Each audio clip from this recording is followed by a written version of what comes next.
Roll camera. Cue the theme music. I don't think we have theme music. Can we just rewrite the Critical Role one and say Saturday instead of Thursday? Sure. I just throw up tavern music and folk music when but that's just me. We're on the. We need a theme song. But I don't think this is DMCA free though. So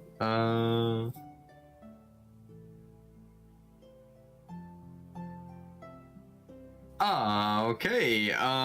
So last week, you guys, your mission was to talk to the Queen about Khazar, which you did get recommendation. You also found out that Khazar is quite far. So you guys are made a path on her map that you guys are going to take. You guys are going through Asneen's, as the Queen recommended, and you stopped through Nakapada. So with your travel, you went through a small town, kept on going, and you guys made camp during a night of the many nights you had to go.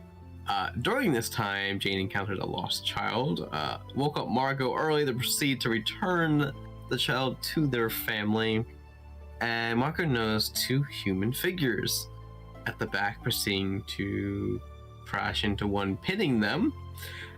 Galen, who has woken up, comes to the door and locks down the other with hold person. And so you bring both two together. Basically, Galen hog ties one and drags them across. And they were orphans looking for food, offering a small insight into the needs of a nation that needs supplies for both sides of a civil war. Is what they said for information. And then Marco is just like, go to sleep. And then they both go to sleep, and Grimble offers to drag them deeper into the forest. And I believe you took them into the forest like 20 minutes. I think you said. And the teens, I don't remember. And then you branded the teens with the mark of masochist, ensuring the fiend will be in contact with them and throw them away and scare them off. And then you woke up the next morning, traveled more, and got to the checkpoint at the border to enter Asneen's. And that is where we're going to start our session tonight. I thought we made it through the tunnel. We did. Yep, we were just emerging. And then I'm sure in the DM's vision of the mind, with the sun rising off in the distance and the whole new world of adventure before us, he gave us a cliffhanger. I gave you a light at the tunnel. That's basically what it was. So we were dying. Yeah, that makes sense. Pull up that next character. Let's go. See what we got. I'm thinking of rolling a barbarian. What do you get? A Barbarian. Why do you think I'm gonna kill you after you guys just turned gonna level lie. 5? I would love to see Kaisis play a bloodthirsty barbarian. We should just make like an entire group of barbarians that travel around. So an evil campaign. I mean, you did almost just like choke and necrotically kill a kid. So I mean, Yeah, you can't talk, evil turtle. That totally didn't happen. Holland didn't say it in the recap, so it didn't happen. It wasn't in the notes, sir. But I do remember that. I do guess that our little carriage shall be rickety-rackety proceeding down, I don't know, it's got a stone or dirt path out to the great. Yeah, it's a stone path going. It's a stone tunnel actually, too. And when you get to the edge of the tunnel, it turns into more of a wooden structure than tunnel.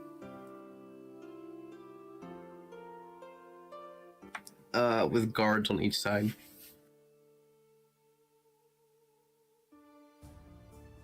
That's nice, dear.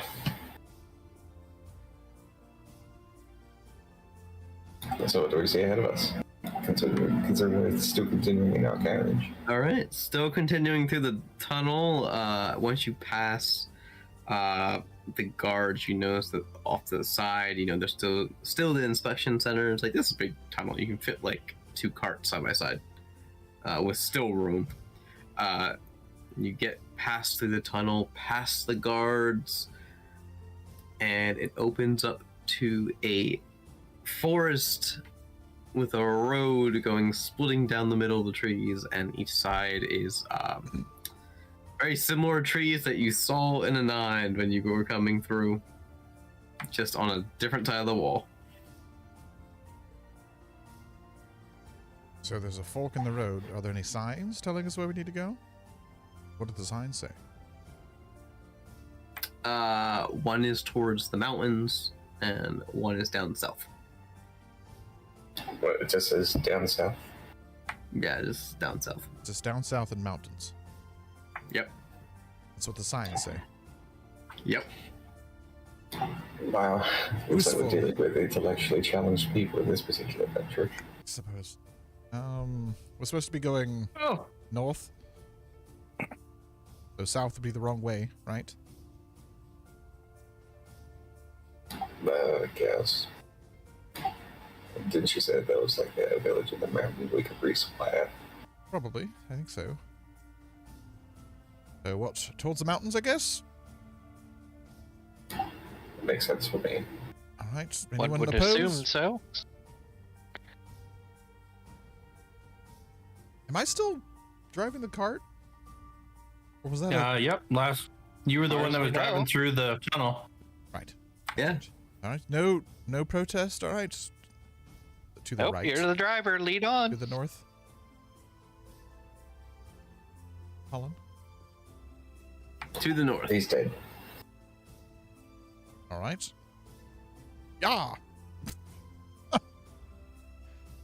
So you drive up north, and you see it starts getting a little bit colder than you're used to in the places where you are. Welcome. I have a fur coat. Oh. I'm the only one that's gonna hate this. I'm a reptile. I hate cold. Does the cold not bother you anyway?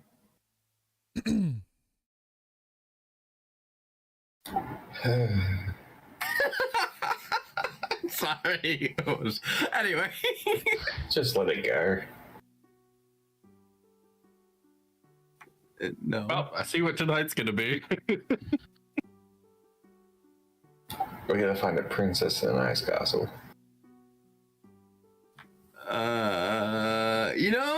Not yet. Not ever. Continuing on. Anyway. Alright, you guys continue. We're gonna run into an evil ice wizard in the mountains. Surprise. Evil's It's just like Galen. weird perception.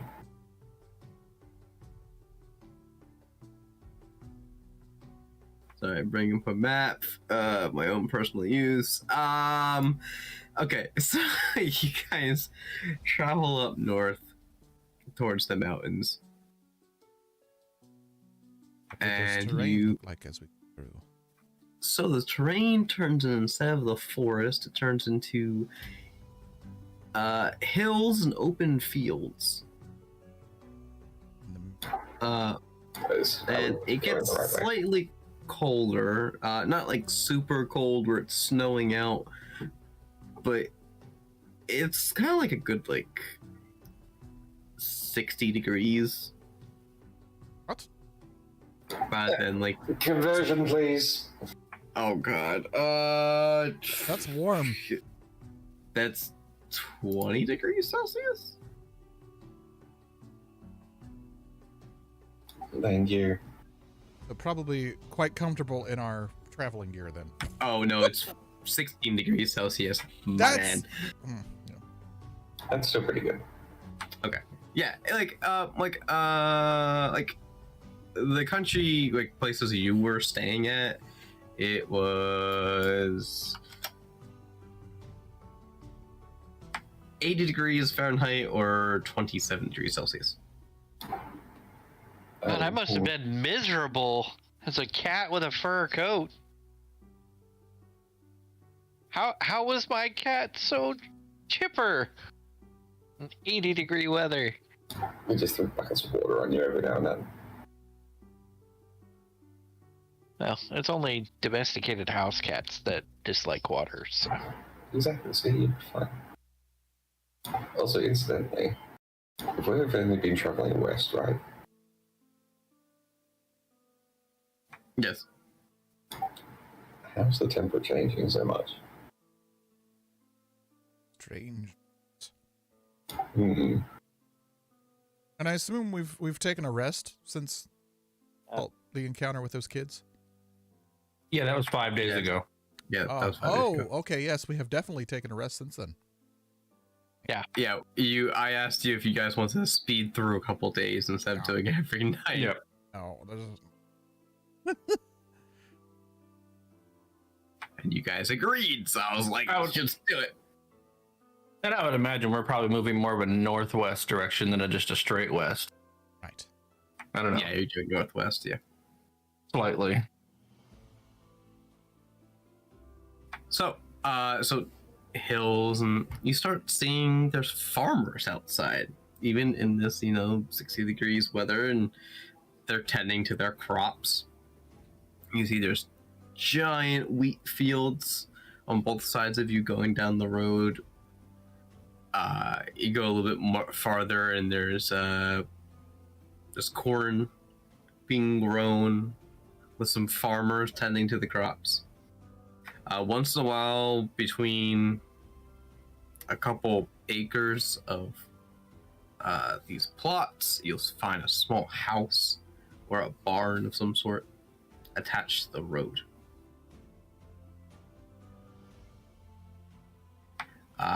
Continuing down this road that you are going up, you start going up a hill, and then going up this hill, it comes down, and then it starts at the bottom of the mountain range.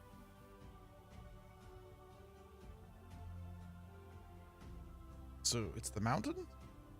Yep. So you start from hills, and then there is a mountain range that you are approaching.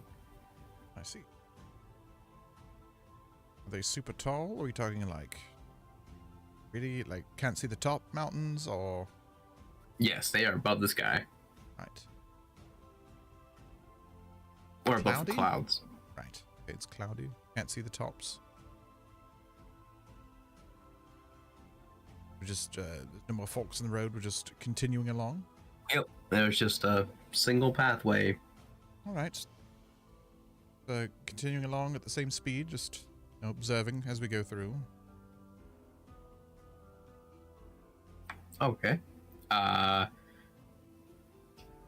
You keep on traveling, and you reach the mountains. You start going through the mountains slightly. Just how the road curves.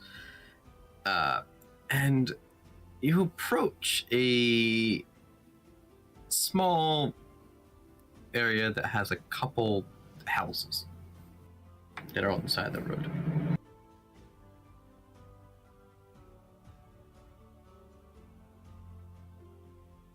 And there's one big building in the middle that is made out of more of it's like a wooden with some stone pillars in the front. It's great and tall. It's got a bell tower in the front. On the top, Look like a church or something? Yeah, like a church. And then on the smaller houses are like 2 rooms. Like you can when you walk when you go by them for the first house, you can see there's one room in the middle, in the front, and then there's one room in the back, and that is pretty much it.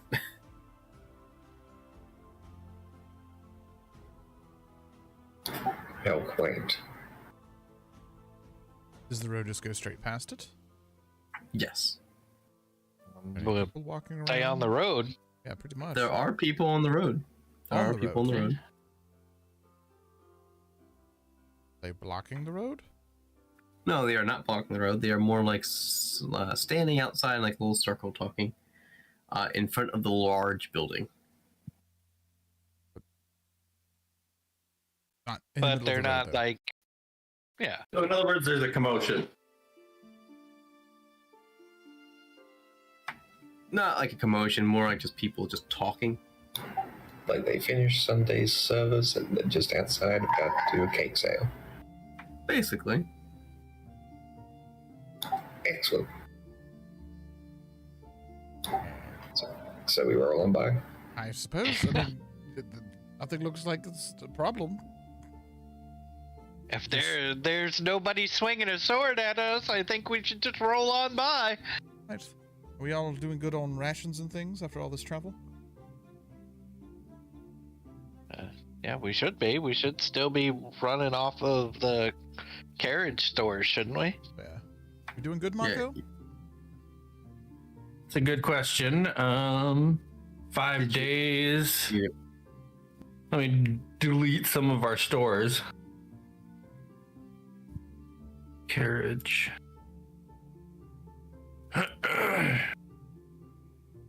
Sorry, yes. How many days from the border to here? Are you guys been traveling or? So, is this like half a day's travel from the border, or are we like? You guys have been going pretty much a full day traveling. Okay, so we're getting Okay. into the evening. Yeah. Okay. As far as food's concerned, that's 6 days.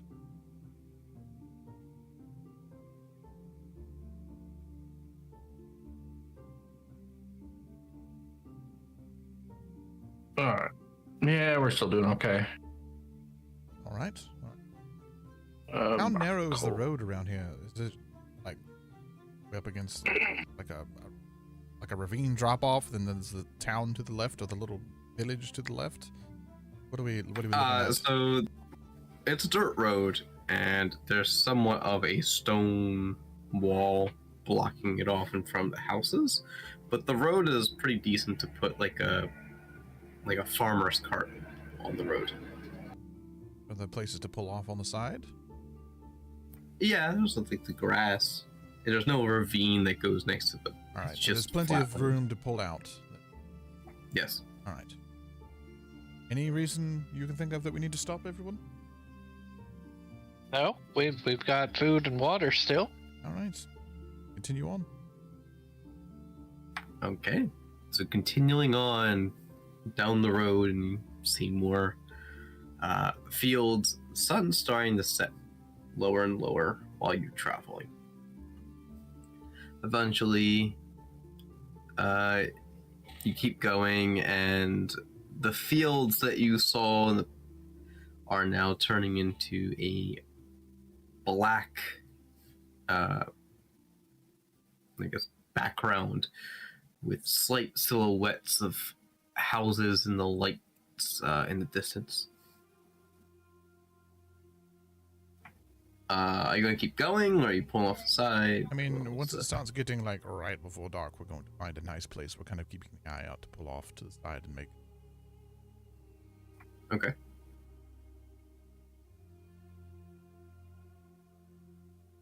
All right. So it is getting dark, so I'm gonna guess you guys pull off on the side of the road.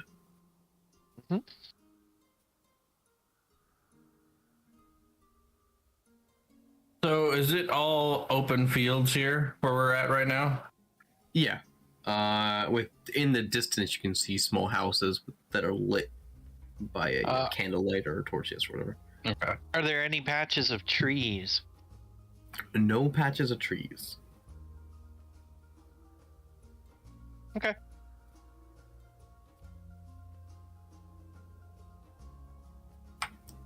You do know, like, while you were traveling, you did notice that a lot of this land is farms. Like, complete fields and fields of farms that you have seen. And they go as far as you could see.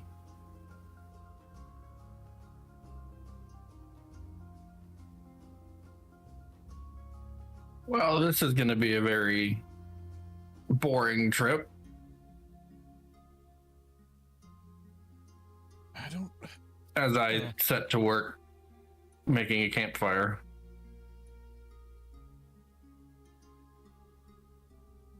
Maybe, maybe not.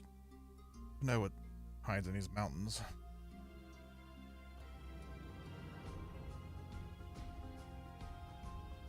Grimbold emerges from his little lab. And steps down on the cart and starts stretching.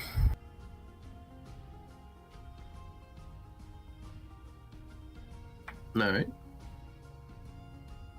So, as people are kind of stretching and just kind of settling down, you could hear the sizzling of fish in a pan.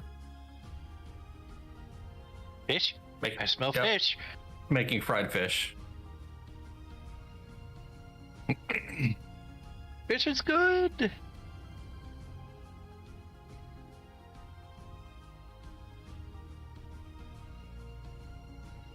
Alright. Tracked.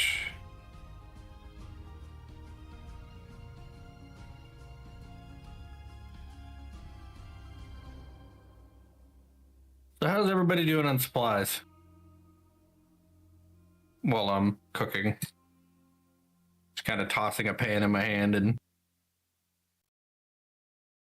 Oh, I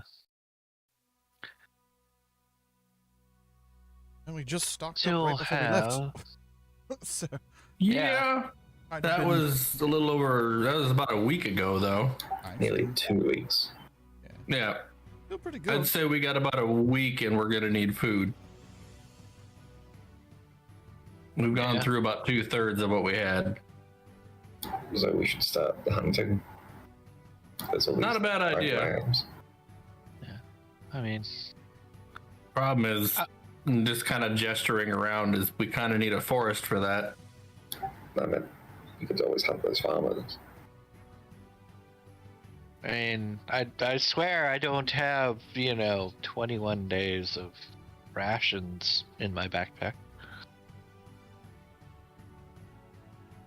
It's like the heaviest thing I'm carrying. So you're saying 21 days of flavored cardboard? Yes, I have 21 days of flavored cardboard that will keep me alive if necessary.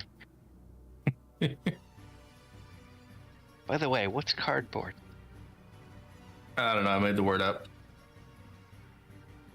Smooth.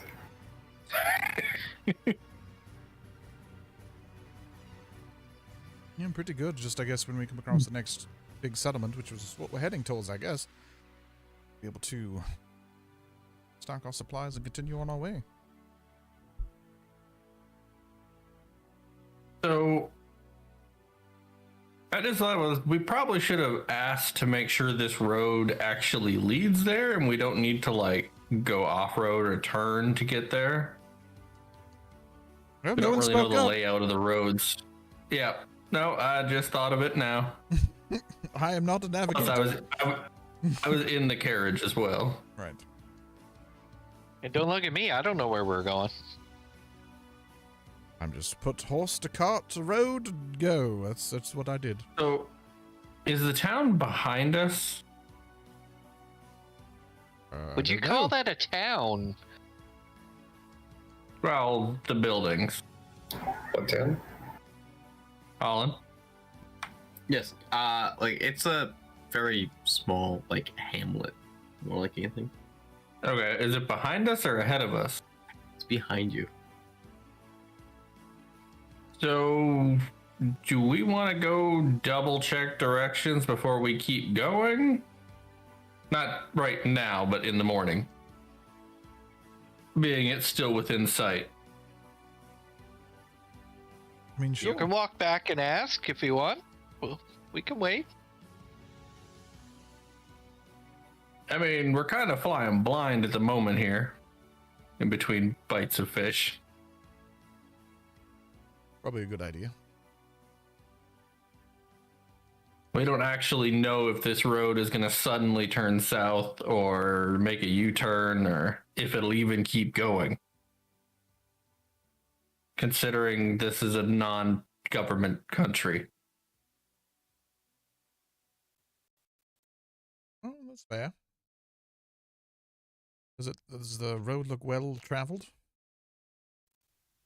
The one you were on, yes. But it must go somewhere important. Good. It's I would well imagine traveled. it's probably merchant routes is probably about all it amounts to. Merchants travel between two locations, typically. For trade. Yeah, the merchant route means it'll probably go to the good-sized town, I guess, that exists in this area. Yeah, true. It won't hurt to ask the people. If they know. I mean, if they're just farmers, they may not even know.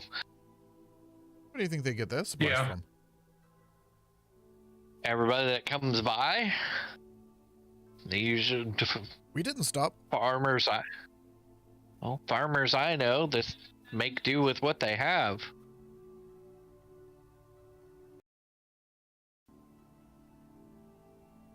Tackle that in the morning.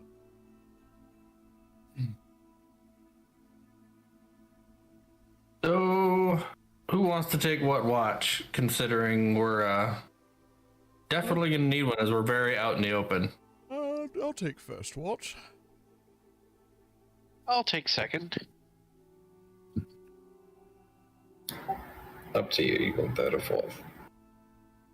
So, a question I thought of after last time's incident is out of character, specifically Holland, after last time's incident is,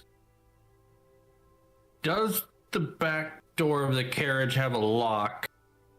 And is it like an actual lock or is it just like a board that drops on the inside? It does not have a lock. It's more like just like you turn the handle and it opens. Okay, so there's no way to lock this door. Not even the typical medieval, like, it's just a board that you place on the back side between two, like, little L hooks. That's because this one way in, one way out. That's the only door. Okay.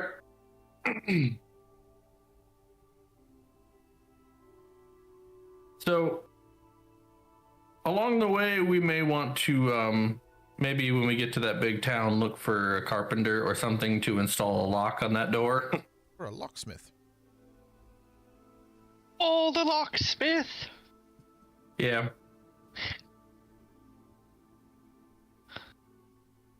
I had the same Nothing thought. needs to be fancy, but enough to, like, make it so it's not as easy as just open the door and take what you want. Quite annoying.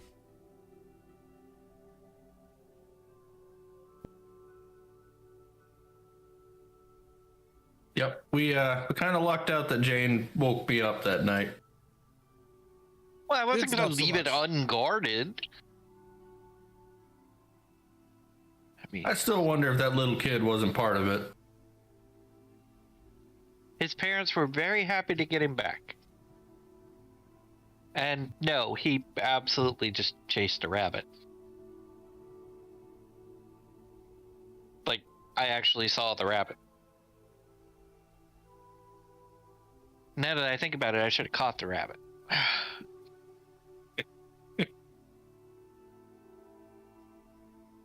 More rabbits. Rabbit sounds tasty, doesn't it? Okay. Bit Not a gamey. lot of meat there to work with.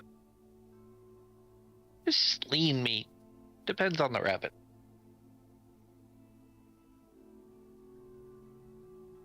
All right. Well, I'm turning in. Anyway, Yep, same. Who was second watch again? Jane? I It's was. first watch. That was me. Oh, okay. Right. So I set up next to the cart. I mean, maybe Jane, are you sleeping on the roof again? Of course. All right. If it's not too cold out. How cold is it?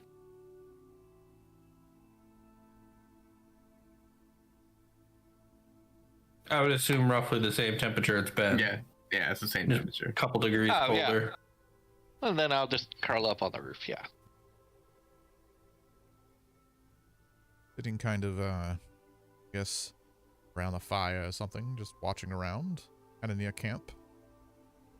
I would assume the temperature drop is kind of a circumstance of it having no tree cover like anywhere, so the winds just go. Yes, the wind you can hear them blow the crops, the tall crops. And So it's a then bit of a constant wind. Yeah, basically. Okay.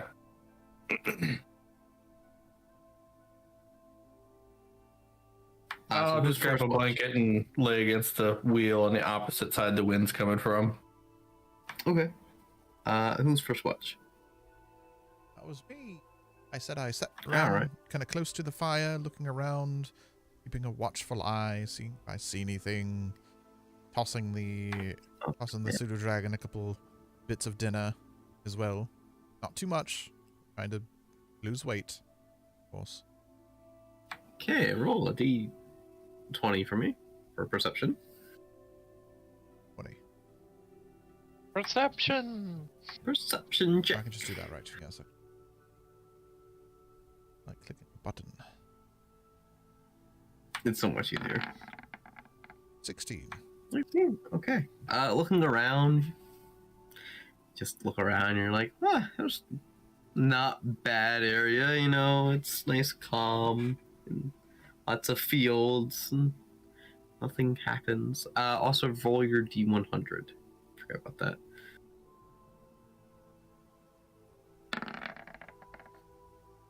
Oh, D6. Okay.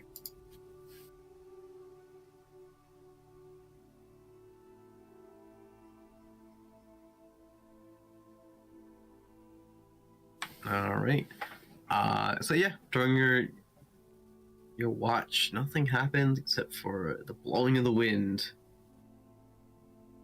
Nice, peaceful, and calm. Sits there and takes a bit of that. It's just a single one of the stoppered bottles out while he's messing around with it and pops the cork off. Lets it down. That's water comes out in a little thread. Kind of weaves it around a bit. Kind of makes an infinity symbol sideways, back and forth. Moving it around a bit. Messing around with it. Pinces the hand a little bit. It freezes over. Hits the ground. Shatters. The water's like little ice are on the ground. He turns his hand straight down and kind of lifts. There's a lifting motion, and the water, the pieces just they kind of come back up and form together into a big ball of ice, and then kind of snaps. And it goes back to being liquid. He does his finger up like a little tornado type thing, like a whirlpool.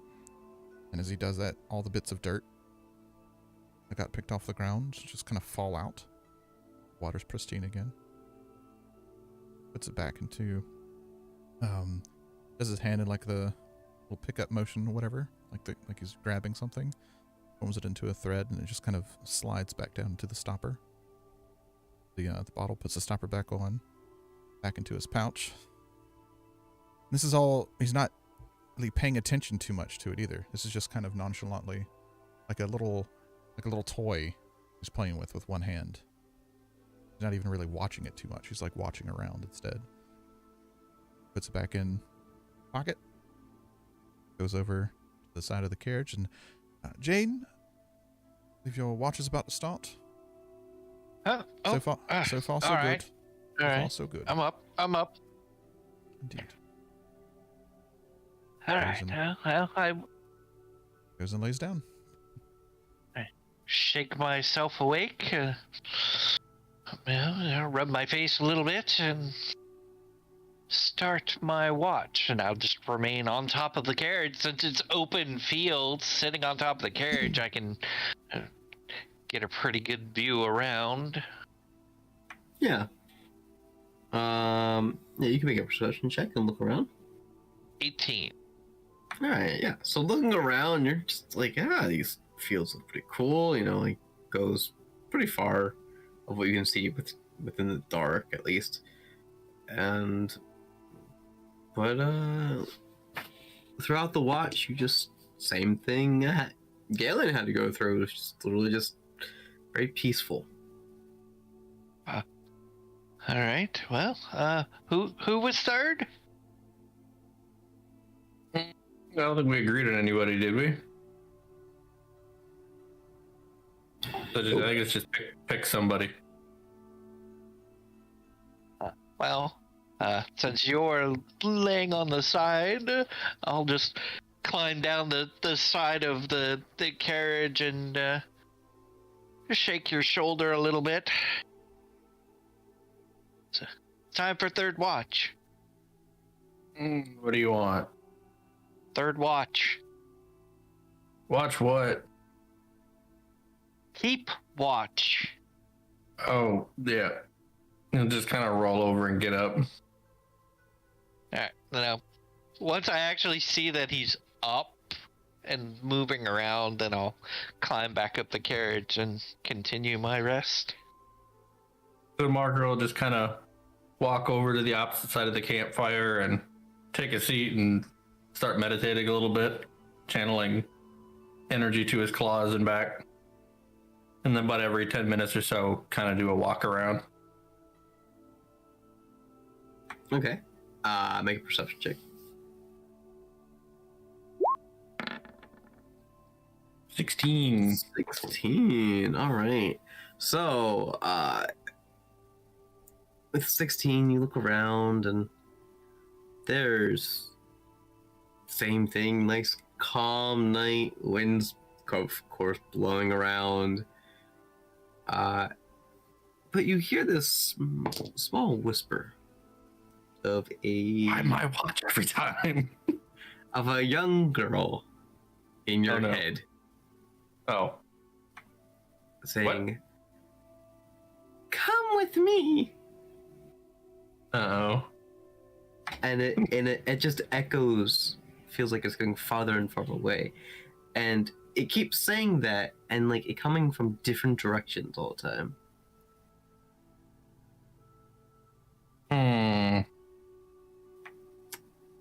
So, do I notice it's in my head, or does it, to me, sound like it's out, like a physical To you, voice? it sounds like it's a physical voice. Watch.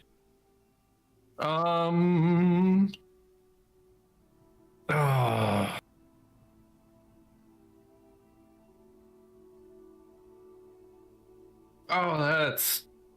Yep, didn't see this coming. So it keeps changing direction? Yes. Of course you didn't see it coming. It's in your head. Shut up. So, looking around, does anything seem out of place?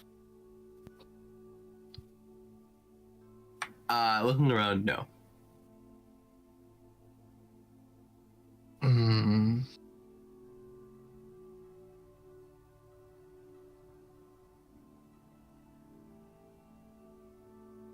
So, I don't see anything. Nothing seems out of place, but I can hear... So is it like it sounds far away, or is it like really close by? Seems close by. Is there anything around that someone could take cover in? Like, Well, what's the there's layout of where we're at? Is it like a road going between two fields on either side? Yeah. Or... Yep. Literally. Okay, you said it was corn, right? Corn, wheat. Okay. A lot of tall grain. and- Of course it is.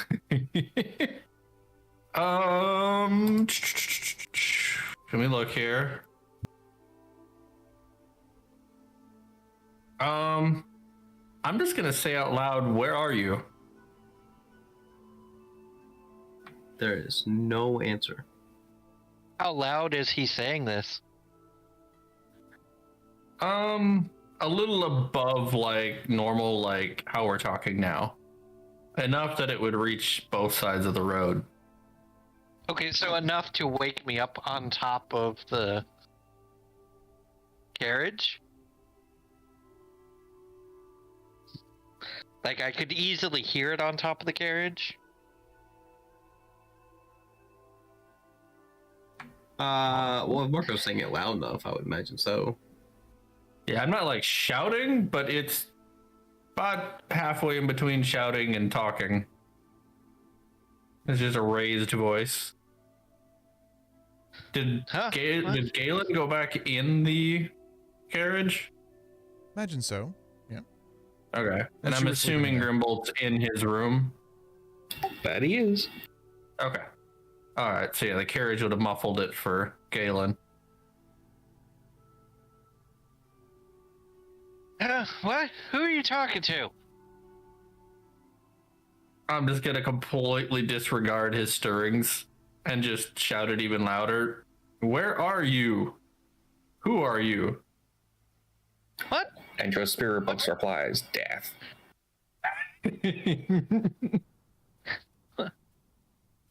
Okay, so him shouting it louder would fully wake Now up it's an Jane. actual shout. Yeah, Jane's on alert now. And I'm starting to like spin in circles. So there's a little bit of a heavy footprint as it kind of clumping around, clodding around, however you want to say it. Okay, so, seeing him clodding and clumping around, is there anyone near him or No. around him? Am I seeing, like, anybody moving through the fields or anything? Because Nope. being on top of the carriage, I should be able to see, like, the tops of the stalks rustle. Like, is there any No, unnatural movement? There is nothing around at all. It's literally, he is just like, kind of like looking crazy at this point. What are you doing? There's nothing here. There was a little girl, I heard her. I don't see anybody, and I can't see anything moving in the, Well, if I the saw her, I fields. wouldn't be looking, would I? I'm she telling was you, I right don't see anything here. from up here. Okay, where is she now? You didn't I eat her, don't- did you? No. He just gets a glare. All right, you watch, and he just walks away into the field. I will keep an eye on him from on top of the carriage. I'm just gonna walk into the nearest field and kind of aimlessly look for a couple minutes. All right, make a perception check with disadvantage because you are in the fields. Crap. Here we go. So I can easily keep an eye on him, though, right? Yeah, you can keep an eye on him. You can see like the crops moving. Yeah. Plus, I can see in the dark anyway, so. 16. All right, so looking around in the crops, you don't see anything. Nothing else happens. Nothing else happens. You sure you saw something? I don't know. It was pretty loud. Surprised it didn't wake you. I didn't hear Probably a thing wasn't that except loud. you. Hold on, and I'm gonna start working my way out of the cornfield, assuming I didn't just get myself lost.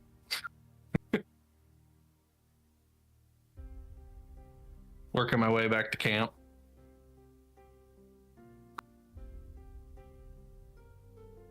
Does it get lost? Make a I think it's survival. Yeah, it's survival check. Good, I'm good at that. 23. Yeah. He Yeah, makes it. you're able. Yeah. Darn.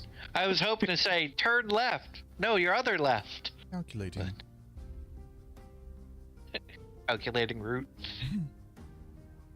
So I get back, I'm just kind of looking around, like, I'm going to kind of look at the ground and look for footprints. Anything that just seems wrong or not, like, something that wouldn't have come from a bunch of full-grown adults. What are you looking for? Tracks? Are you looking for tracks? Yeah, tracks. Bold of you to assume we're adults. That's true.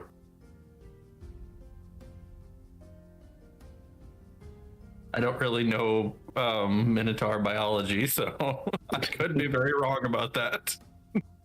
Alright. Do I see any tracks or anything? No. All right. Well, you go back to sleep. I'll continue my watch. Alright,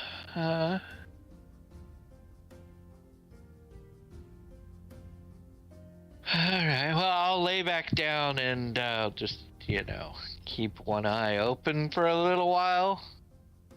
And I'm not going to be watching as, like, how do I want to put it? I'm not going to be as thorough watching as I'm very distracted now. So I'm pretty much just going to be meditating the rest of my watch. Okay. Trying to keep my mind straight.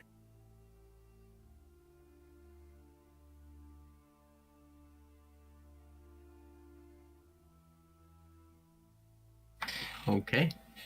So you just continue your watch, kind of like, trying to figuring out what's happening.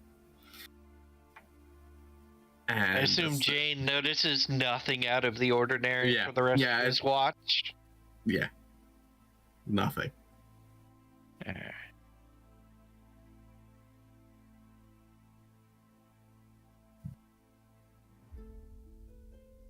Yeah, I pretty much stopped doing patrols. I'm just sitting there, glancing every once in a while from that one spot, meditating and glancing every once in a while for the rest of my watch. Been very distracted now.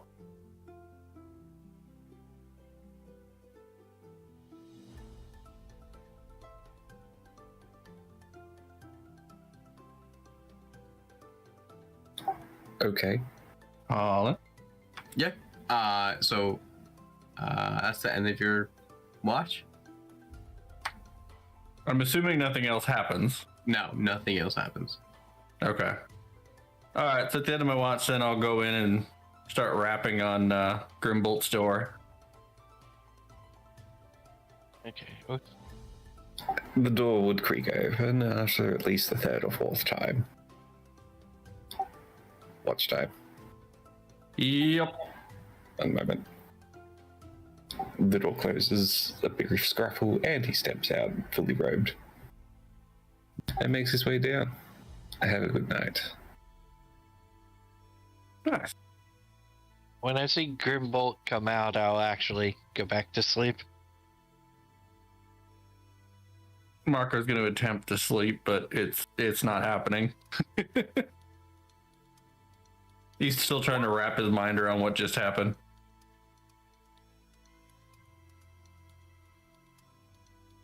He's pretty much sitting at the campfire poking the coals. With Grimbolt, you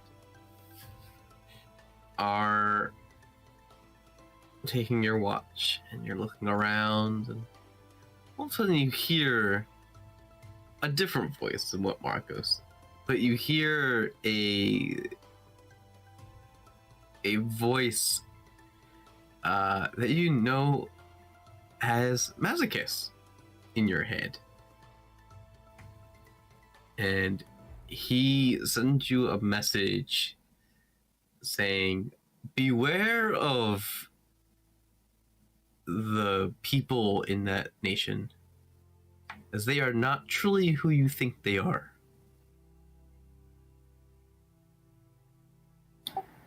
Bit unorthodox, Masochist.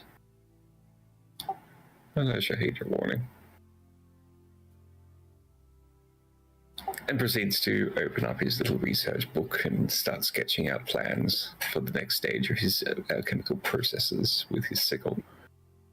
Okay.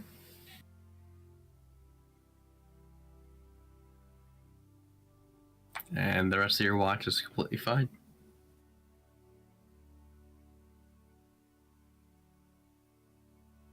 Then, as the sun starts to grow over the, I don't know, mountain range in the far distance, Yeah, mountain range in far distance. I'm not exactly sure what's over to the east.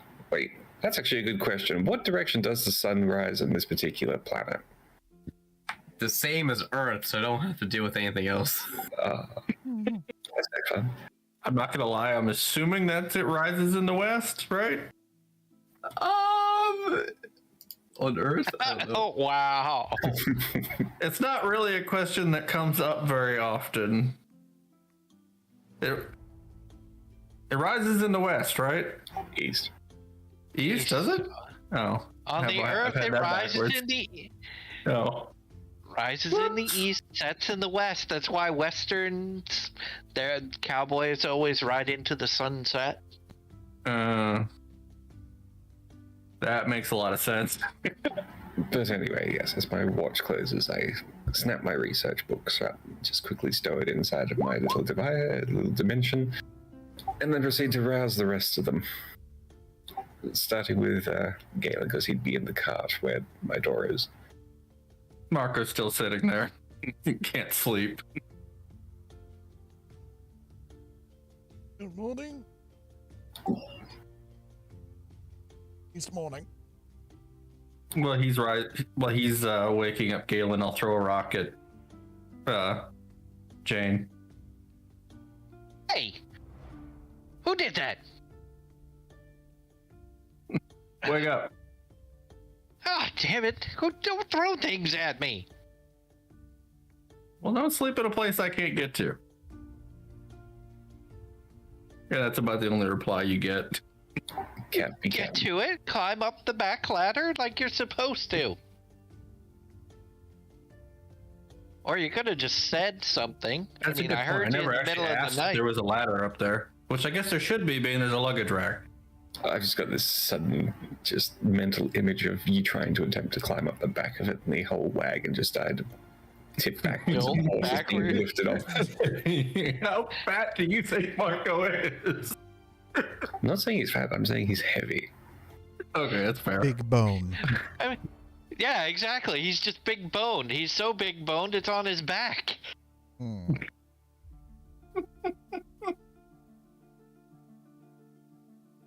Well, that's what a turtle shell is. Fair.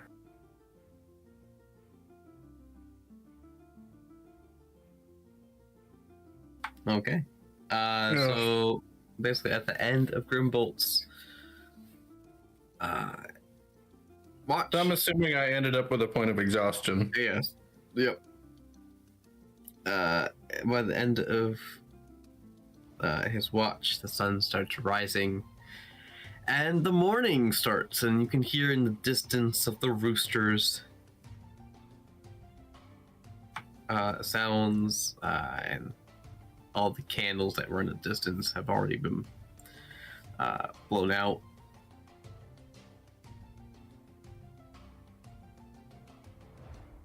Jane, I believe, is on the roof still, right? Yep. So you can see once in a while there's like movement in the fields. Okay, just farmers going about their morning tasks. How far can we see how far away that hamlet is from us? Is it like miles away and it's just within sight, or is it just a short It's just within sight. So it's a considerable amount of time to get there walking. Yeah.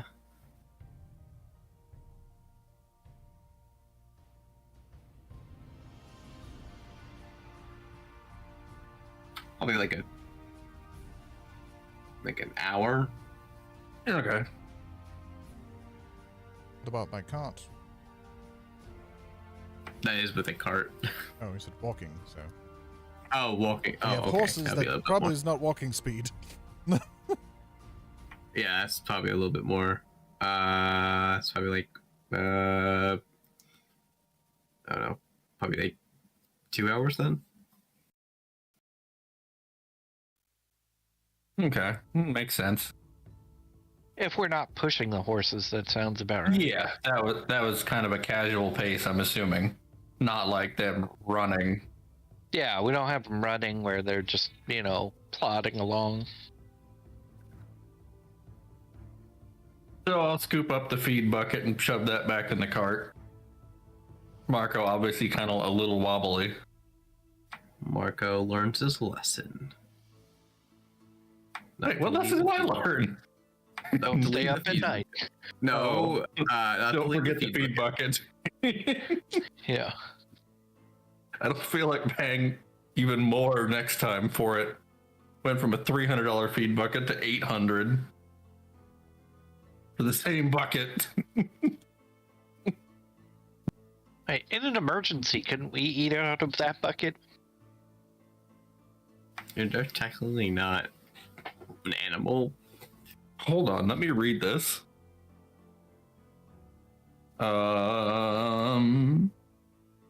Inventory. Carriage. That is a good question I have never considered. Did I make a loophole by accident? Do I have to fix a patch? To be fair, Marco would never eat food like that. Yeah, but I'm saying Yeah, in a you did. starving emergency, you could totally, eat out of it. So it does just say when placed in front of a creature. Yeah. So It As does long- technically work on any of us, except it's gonna be like slop. Like it's not gonna be like prepared food. It's gonna be like, it'll be raw food. but it's gonna be like chopped and low quality food. Oh yeah, I would imagine, but it'd be enough to survive on. Like you wouldn't starve. Yeah, that's not something I had considered, but yes, you are right. Rules if we have as to cross- written, it would work. Fixed. If we cross really the just desert, update it? get lost. Wait, it didn't change in my inventory. Yeah, you might have to refresh your whole page, but He probably changed it to like Beast of Burden or something. I mean, you could technically put in something in front of, something that doesn't eat grain.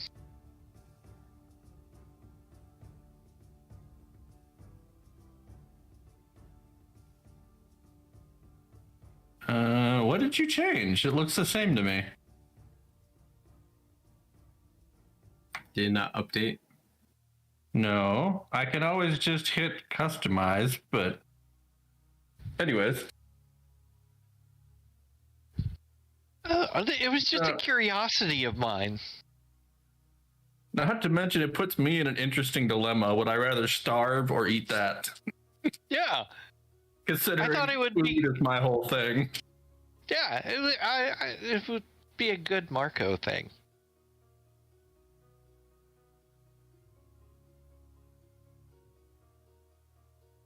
Okay. Not my original intention, but good enough. So do we ask you, like, this is in character again. So do we to anybody that can hear want to take the whole carriage back or just send a couple people into town on horses? That's not a bad idea. We could just unhook 2 horses and send a couple people back. Do we even have a saddle? Although I guess you could just ride bareback. Splitting Yeah. the party? Why don't we just take the cart? Sorry, I was writing notes. What did I miss? How is this road wide enough to turn this? Because this isn't a normal cart; it's a big cart. I thought it was we were parked in the field. No, we're parked You off guys the are side of the road. outside, The field isn't empty; it's full of corn. Yeah, the fields have crops of them growing. We probably have pissed off farmers at our door by morning if we were trampling crops. As opposed to the turtle-sized paths that are through the cornfield right now?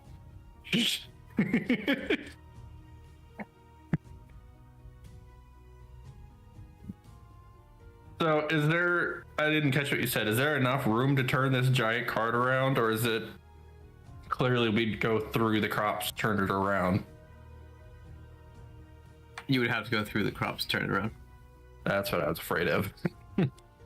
But just send a couple people back. I don't mind staying with the carriage.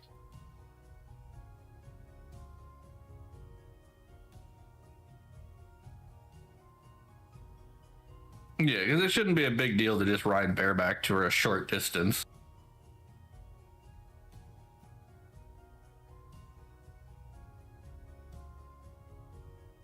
So who wants to go to town? Or to the hamlet to just make sure we're going the right direction? Riding an hour backwards? Well, you can ride a little bit faster if you're just on a horse. It's not pulling the carriage. You can pick up the pace in half that time. It would be better than Do we see we other keep people camping? going and we end up an entire day out of the way because Right. we don't know where we're going. Are there other people nearby? would- People passing Nope. as well? Nope. Nothing at all. Haven't seen anyone on this well-traveled The only path. thing that Jane has seen is people, kind of like the farmers in the fields.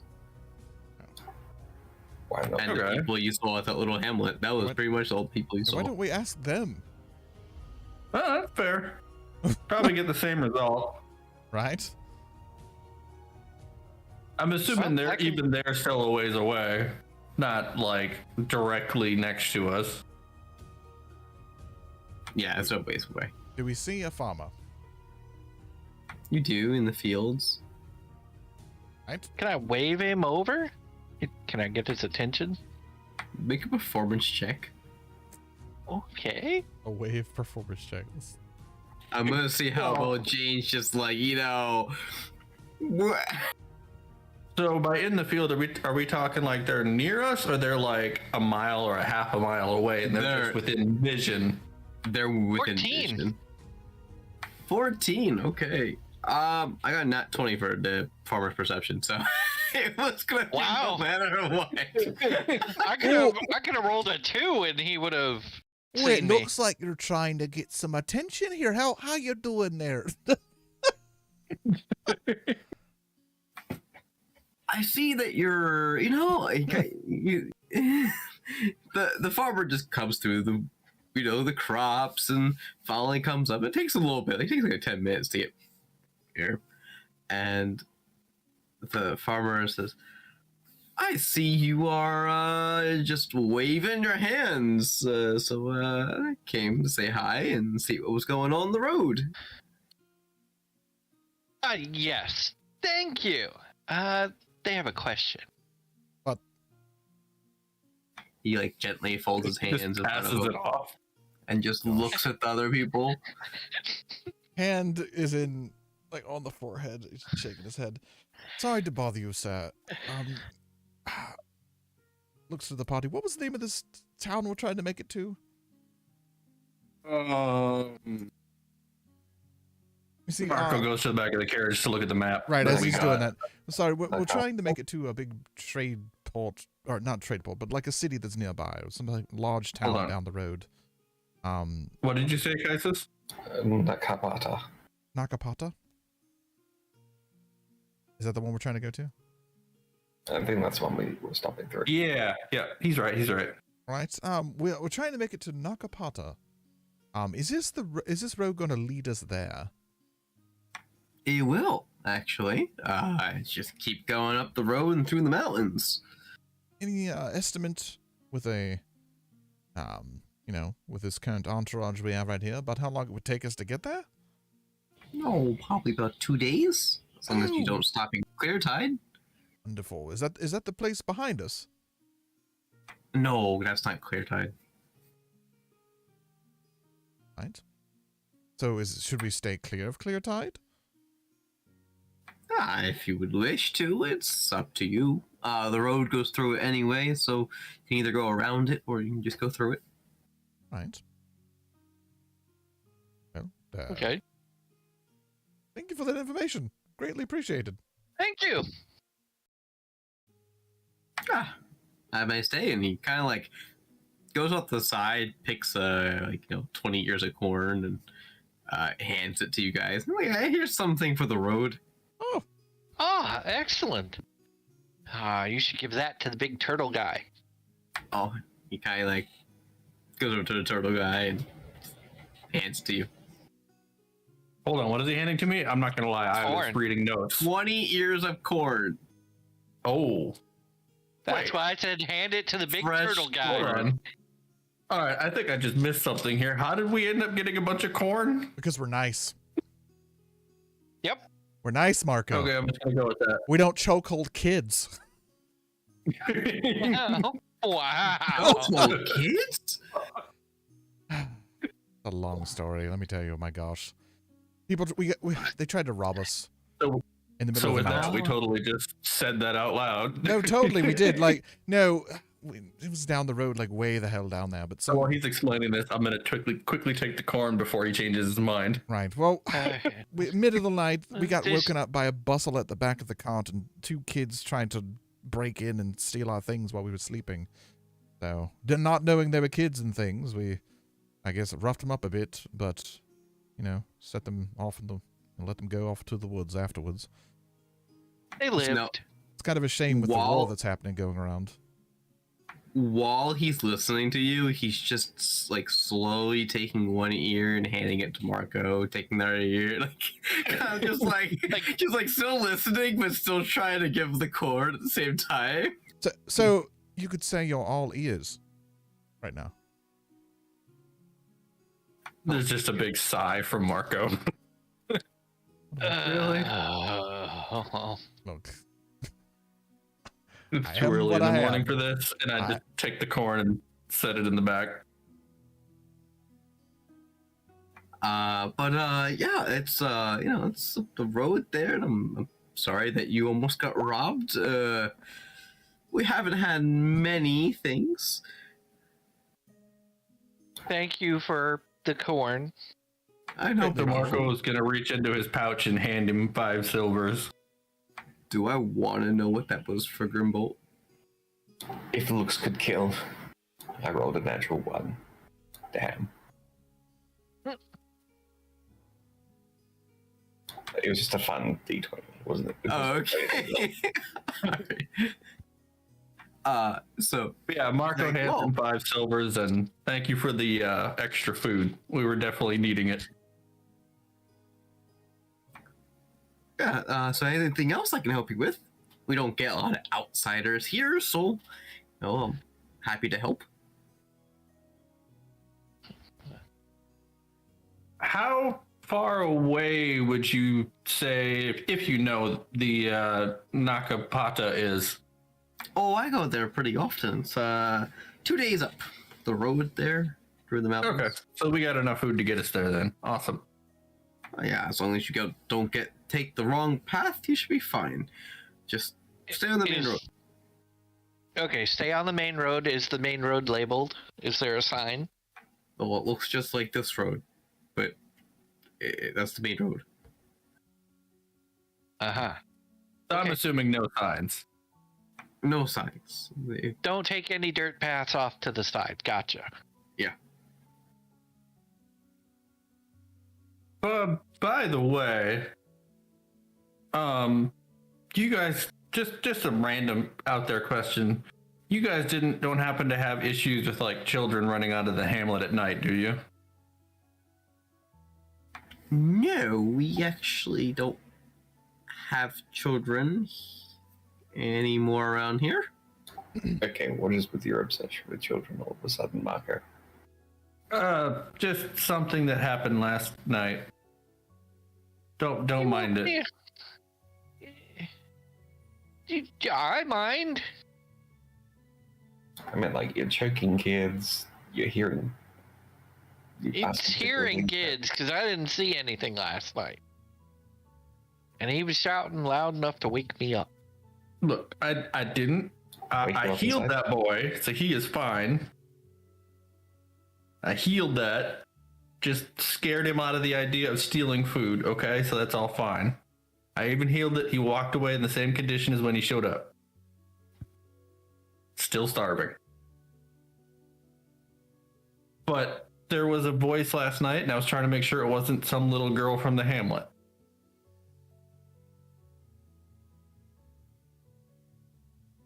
And he just kind of walks away, still like obviously distracted by the thought.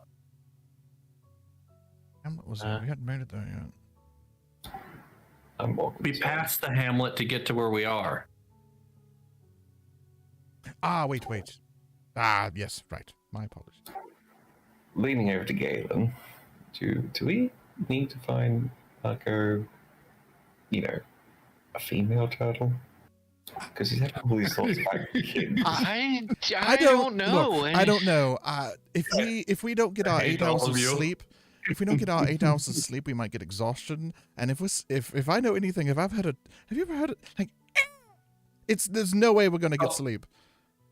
Oh, there's definitely like his eyes were droopy. His eyes were droopy and he was moving sluggishly. Oh dear. Maybe it's like, I don't know, instinctual. Maybe he's getting to that phase in his life where his metabolism's kicking in and he just needs to have baby turtles. Could be. I don't know how turtles work.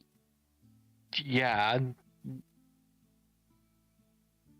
I don't know. You'll have to discuss the birds and the turtles with him. Good observation. Maybe we could find a book to help him. Hmm. Yes, we'll keep an eye out for a book. That's it. Mm-hmm. Maybe we can ask Indakapada. By the way, what's a turtle? That's The this big turtle guy. right there. The one that you're handing all the corn to. And he's just kind of pacing around the campsite at this point. Kind of kicking over the last of the coals. Okay.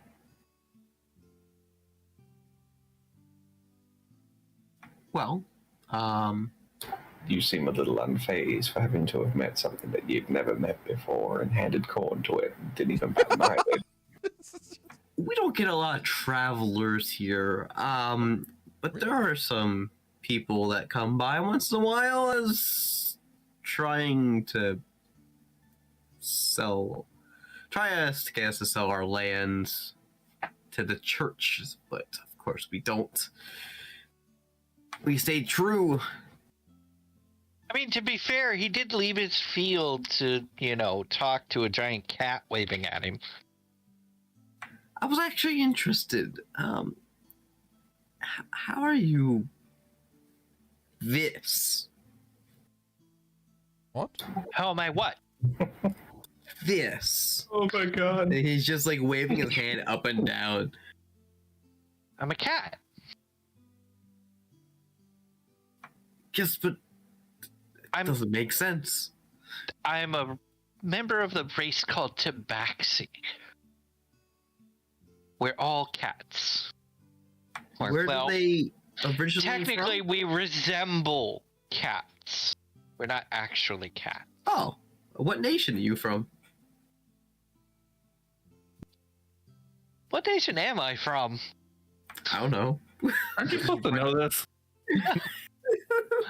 Now that I think about it, I never really figured that one out with him.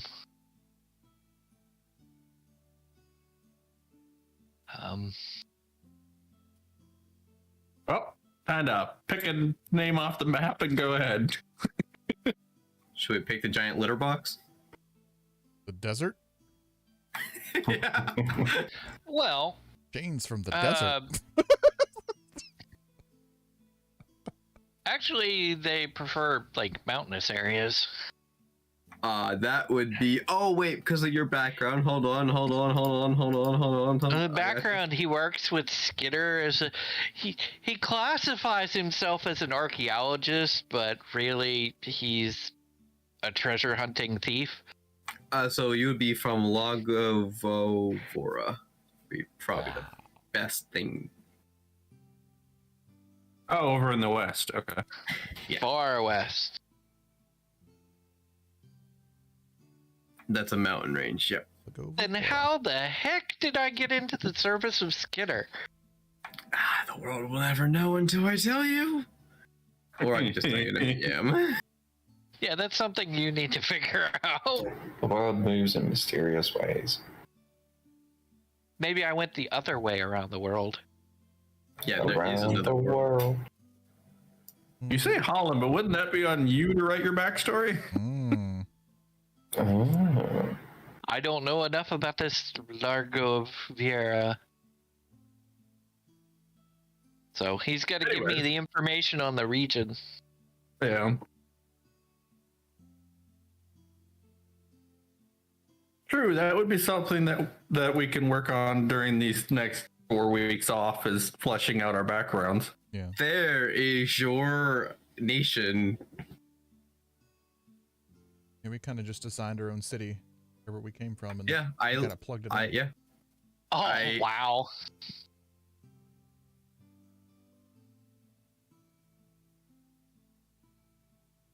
Sounds like a Jane country. That's why I shouted that one out. All right. So you're traveling to Nakapata, and where did you come from? Since you're coming from, I guess that way makes sense. But I guess you guys came from the next nation over, or Yeah. Kegvarum. All right. He starts like scratching his temple a little bit. So was the war over there? Like, is it safe to go over? Or... Why would you be concerned about that? Well, I used to trade over there and sell my crops, and Your crops would last for 2 weeks' travel. well, some special magic. Yeah. So I'm going to have to insight check him on this. Okay.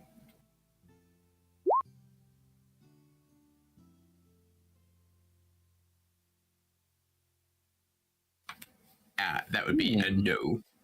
He is definitely lying. Hang on, you said he was lying. Yeah, you would know he would be lying. Wonderful. And what businesses do you talk to when you're over there? Oh, a couple tavern owners needing some stuff for ale. Sometimes they want my wheat. The corn they just like to use for whatever their purpose is, but they buy the corn too. I see. I think I'm done here. While they're talking, Marco's working on hitching up the horses. Okay. Anyways, well, I guess we should be off then. Good day to you, sir. Good day. And he just turns around and heads back into his crops.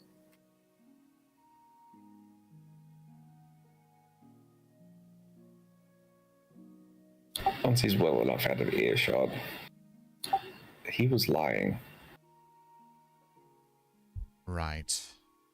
I think... Hunch here. I think he just wanted to talk. It's gotta be pretty lonely out here. There are many different things you can have a conversation, honestly. But to straight out lie, even if he's just feeling like it, it's just something to keep him going. Probably not something to do to people that you've just met on the road that came from a direction that you have an interest in. That's just my opinion on it. Valued opinion, thank you. Good to look at things from different aspects. Perspectives.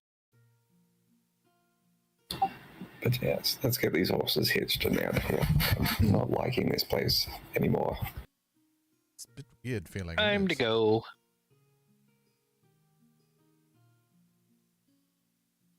Yeah, this place is starting to get a little weird. Creepy? Oh, I just noticed that Roll20 actually posted the fact that I became exhausted. Oh, Yes, it does. interesting. It even tells me what level you were. That's cool. Yeah, Marco's not making a lot of progress on hitching the horses. He's very much so like fumbling. Go to assist, I suppose. And I just shoved Marco out of the way. Go get rest. Whatever. He'll just head to the back of the carriage. It's not long before you hear a loud thump. I think he fell on the floor again. If he just rolls off the back of the carriage, just make sure we keep a lookout behind us. Okay, so who wants to drive today? Not it. Not it. Son of a...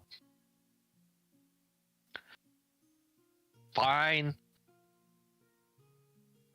Well, after the straps have been tightened and everyone is packed up and ready, I'm going to pull out my little bottle and go resume my studies. Right. Oh, Sitting up I front. guess I'm... Side, maybe? I don't know. I guess I'm climbing into the driver's seat. And,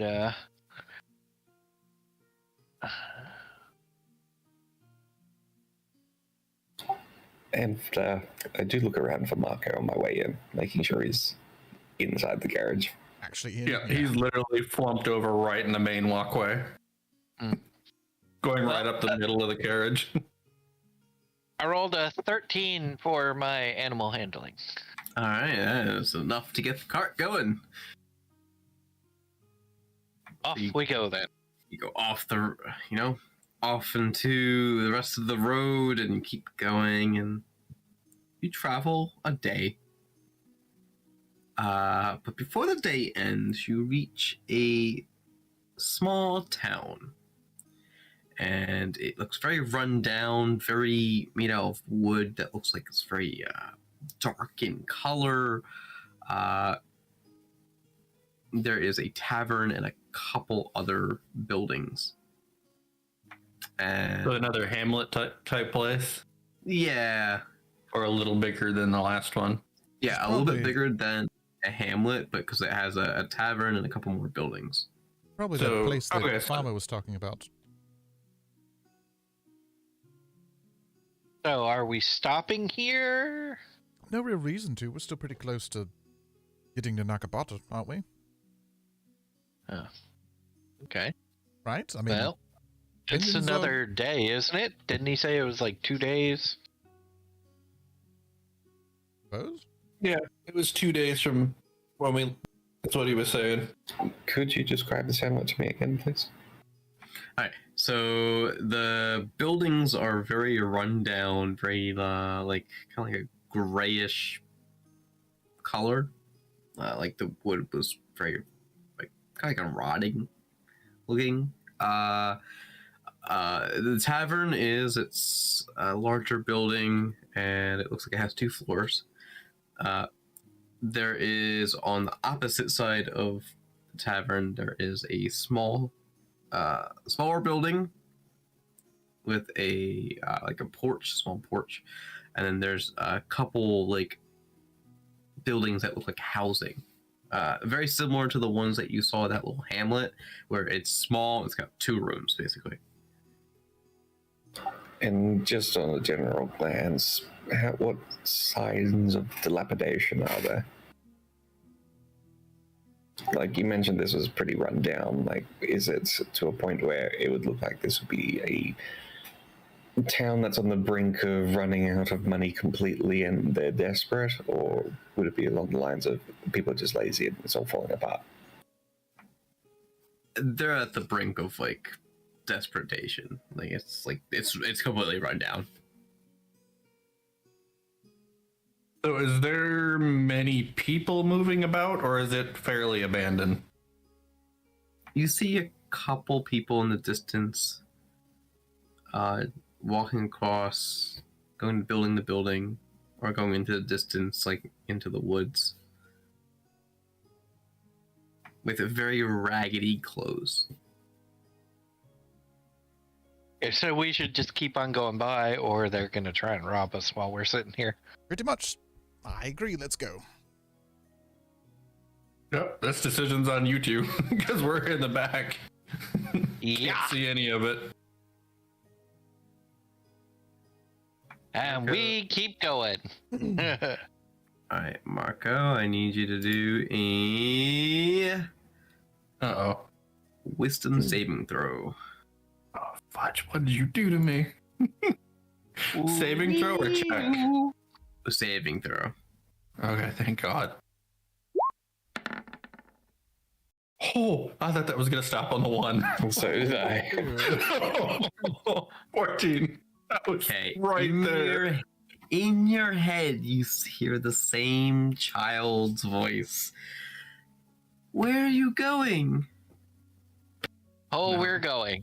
As Oh, no. as you guys are leaving town, Marco is the only one who hears this. Okay, so important question. Important. Is there any other side effects, air quote, to what I'm hearing, like in reference to the other thing about me? Or is there no? No, there is no. Okay. So there's no draw or anything to it? No. Okay. Yeah, Marco just kind of snaps to his attention and opens the back door and starts looking around. And I'm assuming we're traveling pretty slow, being we're Yeah. passing through town. Yeah, we're just normal pace. I would assume even slower than that, because you wouldn't be moving that fast through town. There's nobody on the road. It's all dilapidated, so I'd just keep the Fair. same pace. Fair. So, do I see any? Well, it is kind of a weird town, but just looking around, do I see anything that I could misconstrue as a girl or anything like that? Make a perception check.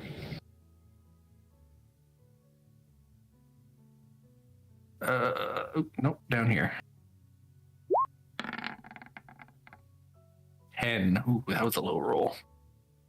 Even looking at it, you can see a small figure in looks like a dress, standing in the middle of the road while the cart is still moving. Directly behind us, I'm assuming. It's like farther away, like because you guys are still moving and you guys are like pretty much out of town, and she's standing Okay. on the road, just facing towards you. So she's standing like right at the entrance of the town. On the other side of the entrance of town. So yeah, basically the exit that we just left through, she's basically right there on the edge of town. Yes. Yep. Okay. I can't imagine we're more than like what, probably like 60 or 50 feet away, because we're not like galloping away. Yeah. Oh, Marco is low intelligence and exhausted, so his decision making is not. You were great. supposed. You went to sleep in the carriage, didn't you? Sleep. We traveled for a whole day. Well, I Did you sleep any? restless sleep. I didn't really sleep. Remember, I keep saying that he's distracted. That was the whole reason he didn't Okay. sleep during the night. Oh, okay. It's your character. Yeah. Trying to sleep was more like it. Okay.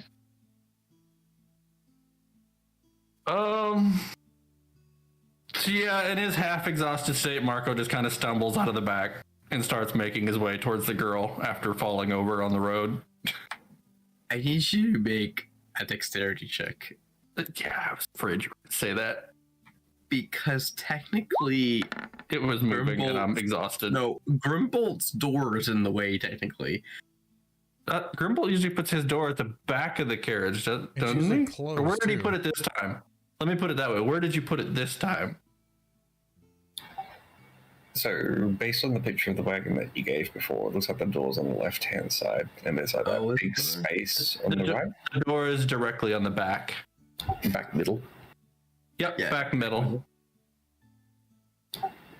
God, I need an interior layout of the bloody thing. I'll draw one up after this session, so we have it for next Yeah. time. Yeah. I've got no idea then. It'd be inside, it would be in the back somewhere. So the basic, just a real quick basic rundown. There's a back on the back. There's a door, maybe a little bit off center to the left. And then as you open it, you have a straight walkway to the back of the wall that's directly behind the driver. Just a straight walkway. On the left side of that walkway, you have a bench with a little bit of storage under it. And on the right side, you have the bed and a cubby. Well, as you go in, immediately on the right is a cubby for storage from top to bottom. And then a little past Here. that is the bed. Here's a lovely page that you can just draw. Okay.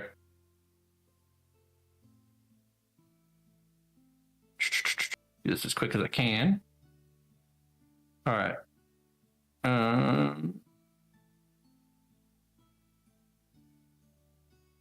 Small little patio thing back here with stairs. And then you have your door immediately right there. And then you have your bench on this side. And a bed there. I don't know if any of this is making sense. It is. Okay, so you got the bench on the left, the bed on the right, and then basically a walkway and storage immediately on the right. Slightly in a different dimension because that no one can walk in that little hallway. But yes, Well, yeah, it was a real fast slap Yeah, together. yeah. This is a pretty big carriage. It was originally pulled by a mammoth. Then pretty much the door or gateway would probably be situated about there because it does swing inwards. So all it Okay. needs is to like take up that spot. Okay. okay. So then, yeah, you can just walk out then. That's fine. Yeah. So Marco just stumbles right out the back. I wonder if anybody even heard this, or they might have felt the carriage move as Marco's 450 pounds was no longer on the back. Yeah, but it would have just felt like you were moving around. True. Do a Plus perception check. bumps in the road. I don't know. Yeah, my Let's see if I dexterity check notice- was like 13 because I'm assuming I stumbled and fell as I walked off the back. But I rolled an 18. for perception, yeah, you would definitely notice. Huh. So I just lean off the side and look back. And there is a turtle So, slowly getting farther and farther in the distance. so I guess does he I'll pull notice up by range. the time like immediately, or does he notice by the time I'm like back in the village? You're pretty much 'Cause that back was in like- the village. Okay. All right. Well, I'm gonna pull up reins. Like the damn turtle just jumped off. What the hell? Yeah, I'm just making my way for the girl. Okay. So you run and you make it to where the girl was standing, and when you get to that point, she vanishes. Oh, fudge. Looking around, do I see her appear anywhere else, or do I hear anything? Make another perception check.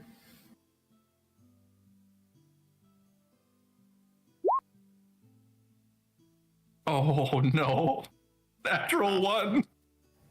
I also rolled a nat 1, so you win this time. Yes, you see another figure. You see the same girl figure in front of the rundown tavern door. I will just. Marco's just gonna keep on moving, heading towards that tavern, and he's like tripping and falling from exhaustion. Okay. And So looking back at the turtle, are we seeing this happen? Do we see the Yes. girl? No, you don't see the girl. What are you doing back there? How far away are they? That was like 60 feet, so you'd have to shout for me to hear it. Yeah. I am shouting. What are you Okay. doing back there?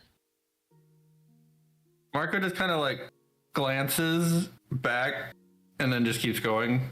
Like, he's sleep deprived. He's not paying attention or making good choices. I think our turtle just lost his damn mind. Did that a long time ago. And it's kind of a fair. like, as kind of a small note, like, how do I want to put it? He's sleep deprived, and he's also curious on, does this have to do with the mind thing that, because he could never find the girl before, and now he just watched her vanish. Like, okay, did I notice her vanish, or being I'm sleep deprived, did I notice her vanish, or is it just kind of like chalked up to I It would wasn't be kind of like paying someone would just attention to her moving? you would notice her vanish like right in front of your eyes. Okay. So at this point, I know something's not normal. Yes. Okay.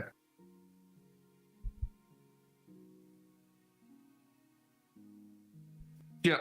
So I'll just kind of head to the tavern and head on inside. Okay. And the girl vanishes in front of you, and you start heading through the door. And in front of you is a very small bar table with a couple stools, and the tables are very dusty. It's very musty in here and dark. And there's a bartender that kind of like was leaning over and pops back up and says, "Oh, a customer." Did you see a girl come in here? No, Were you awake? I was awake. I've been just cleaning the glasses, and you see him. He's just taking a glass and using a rag just to clean them. So at him saying no, Marco just starts looking around for any more traces. You just look around, and you don't see anything else. It's like, "You look lost, sir. How about a drink on me?" Yeah, I could probably use it. And he just walks up and sits down. I'm assuming there's bar stools in front of the bar he's bar behind. stools. And Yeah, he just walks up and flops down because I'm assuming I don't see her reappearing again. no. And when you Okay. sit down, the dust that accumulated is now like these are bar stools that are like, slightly padded, so there's a slight cushion. And when you sit down, all the air just drops and it just spews out a little bit of dust on all the sides. And the bartender kind of just sweeps up some of the dust that's on the counter and takes a mug and a full of ale and puts it on the table. Says, "Here you go. So, you're seeing things now." Yeah, it would appear so. Have you ever heard of a little girl that keeps vanishing around here? No, but there's a little girl upstairs, Wait, that what? lives here. So what does she look like? Oh, small dress. Typical typical girl. What about hair color and race? Oh, she's human. And hair color is like a dark color. I'm assuming this matches up with what I was seeing, or does it? Yes, this matches it. I'll just chug the drink he gave me. Mind if I go say hi? Oh, sure, be my guest.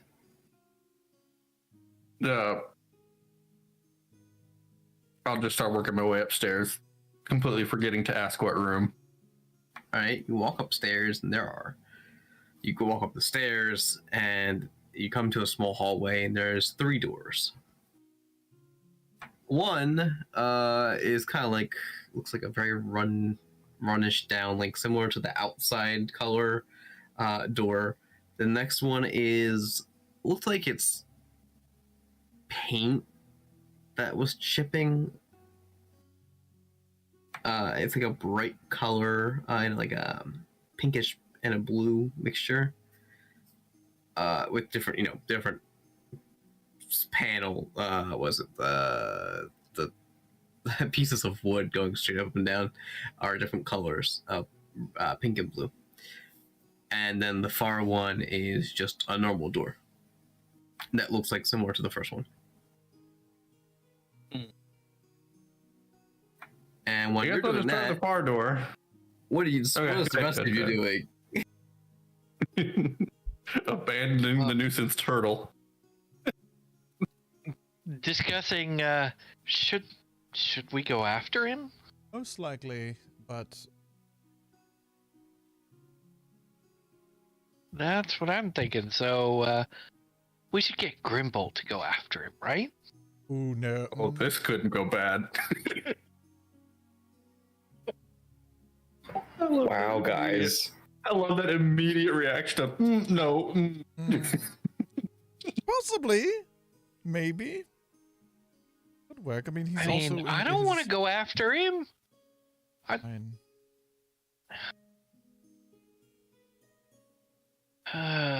Go in after. Rock, paper, scissors. How the hell are we gonna do that? Roll a die. Whoever rolls higher, 1. Rollies. Well, we actually do it with rollies, but What? The role play is rock paper scissors, but rollies is how you decide who won. Yeah. I don't know how to. You each roll a d20. Higher one wins. Okay, sure. Let's go. 3, 2, 1, go. I rolled a. Damn! Wow, I rolled a 6. I guess Galen wins. I mean, I go or I don't. I think it's up to you. It means you get to decide whether you're willing to Let's go let or not. Jane go. See, Jane has All right. wonderful history with Marco and mind control. That's a good point. What? How does Jane have history with mind control? No, Marco and mind control. Oh. I do? I think Galen would have more history We all with do. it. We all do.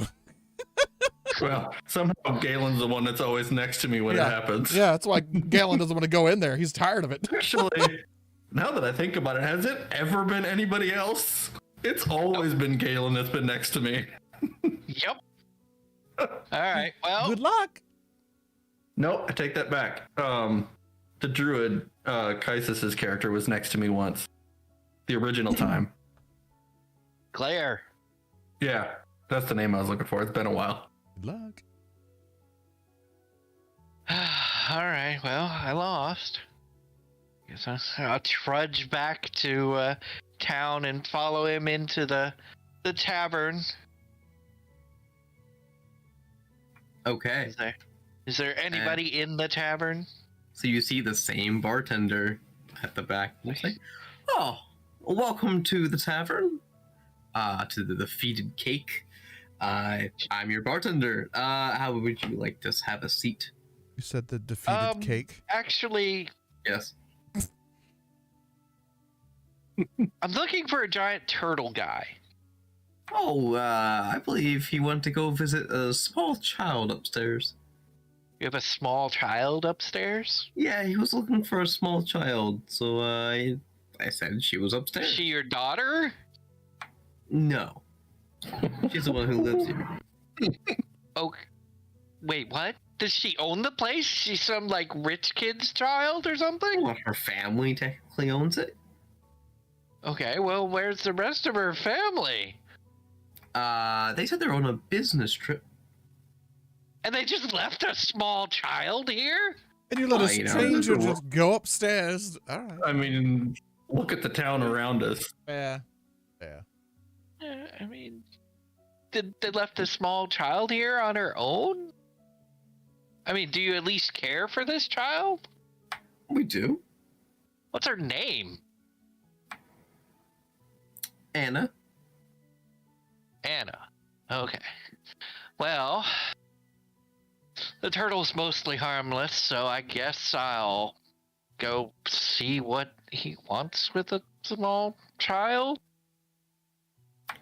Okay, while this is all happening, we're going back to Marco. And, So, Excuse as me? far as... Oop, go ahead. oh, no, I just needed to turn off my phone. Oh, that's what that faint chiming was? Yeah, my medication alarm. Oh. So, seeing these 3 doors, am I drawn to any of them, seeing as how she keeps messing with my head? I know, probably the painted door. The painted door. Alright, yeah, I'll go for the most obvious one then. Okay. How are you approaching this door? Like, are you like knocking on it? Are you opening it? Like, I'm gonna walk up and knock twice and say hello. Not heavy, just like probably the lightest Marco's ever knocked. And he's just nervous. I need you to make a strength check, sir. I mean, it's a light knock. He's not rapping on it. Well, let me know when I catch up to Marco. 8.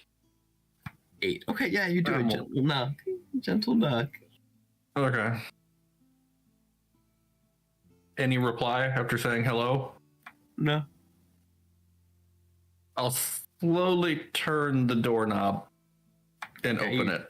Turn the doorknob and open it. And it's a very dark room. By this time, Jane would have already been going upstairs.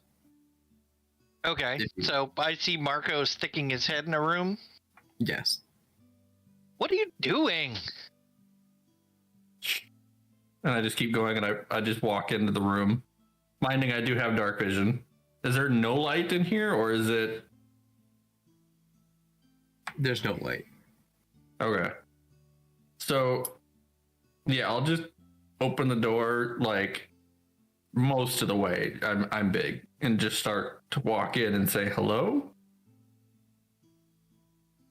All right, so I'm gonna walk up to this door that Marco is walking into and looking inside. Is there anything weird besides Marco? So this is a very dark room. So I have night vision. so you see black and white-ish. Yeah, grayscale. Grayscale. So in a small child chair, there is the child that Marco was seeing. Except for now that Marco, you notice that she has an amulet around her neck.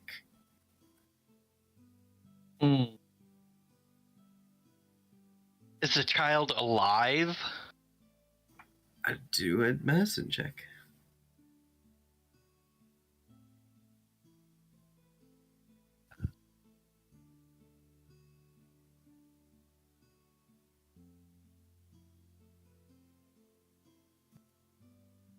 Medicine. 2, so 15. 17? She is definitely dead. And as soon as are you touching the body too? Just like to see Oh god, no. I ain't gonna touch it. So you look over So- this body and you're like,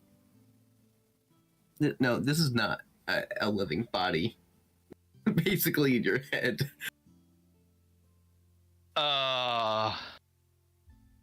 So that guy was just like, oh, we take care of her, and she's a dead girl in a room? So is it like recently Marco? dead? Like she still looks okay, or is it like it's just bone? It looks very decomposed. It's not bone, but it's So it's been a while. Yeah. Marco, we need to leave now. So This is just not right. We need to go now. As soon as you try to leave, the door hold on. Okay. So as soon as we walked in, the door shut behind us. Yes. Oh, fuck me. So I'm gonna regret this. Marco's gonna reach forward and just attempt to touch the amulet or take it if it doesn't do anything, starting by just touching. Because I'm assuming it like stands out, like it's. Okay. So is that the role that you're trying to take it? Don't Yeah, it was touch decision making. it yet. Marco he's not paying attention to anything. He just reaches out. You start reaching out for the amulet, and before you can even not even touch it, you're like a foot away, and the ghost, the figure that you saw reaches like extends from this dead body and stands right in front of you, and your hand is going through this girl. Do I see the ghost? Or is it still No. just me? It is still just Marco. So I stop and I look at her. My hand is still like through her. Yes, still through. And it just stops there, looking at her for a moment. Don't touch Who it. are you? Just Who's out who? loud. Who are you? I'm Jane, remember? Remember Jane? The guy that travels with you? We need to go. And you just get kind of like, he doesn't even look at Jane. He just kind of waves a hand behind him. You And asked me a question. Just keeps his eyes like at the same. He's leaning over at this point because he was at a low enough height to reach the amulet. So he's just like eye level with her, just locking eyes. What are you staring at this dead girl for? At this point, the girl tells you, you should touch your friend so he can see me too. Jane, come here. I don't want to. You're freaking me out, dude. Freaking me out. Why? Just looking at it, you realize it's rude to mess with people's head. I I'm not don't know why. with your head. And while he's talking, she's like, I don't know why you can see me. But you can. So how do you know me touching him would let him see you? It happened in the past. Someone came and they could do it too. So I thought it'd be the same as you. Wonder if it has something to do with the fact that I know a little bit about clerical stuff. He's just mumbling out loud. Who are you talking to? Hush. I'm not gonna hush. We need to leave. There's a dead girl and a bartender that takes care of a dead girl. This is not a good place to be. And if you're not gonna come with me, then it's time to leave, and I'm gonna try and open the door.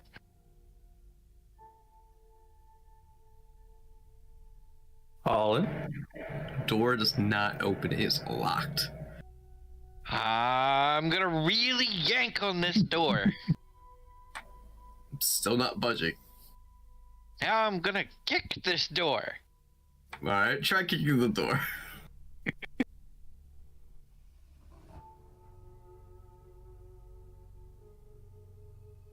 Uh, 19. That you kick the door and you put your foot through the door. But no, this Good.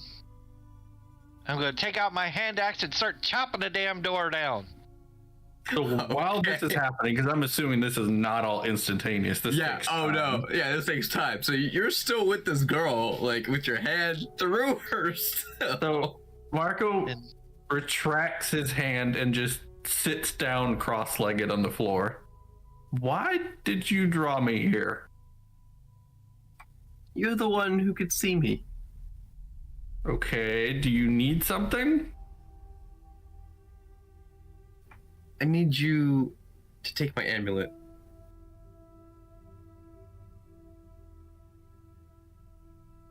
You just get this long sigh out of Marco.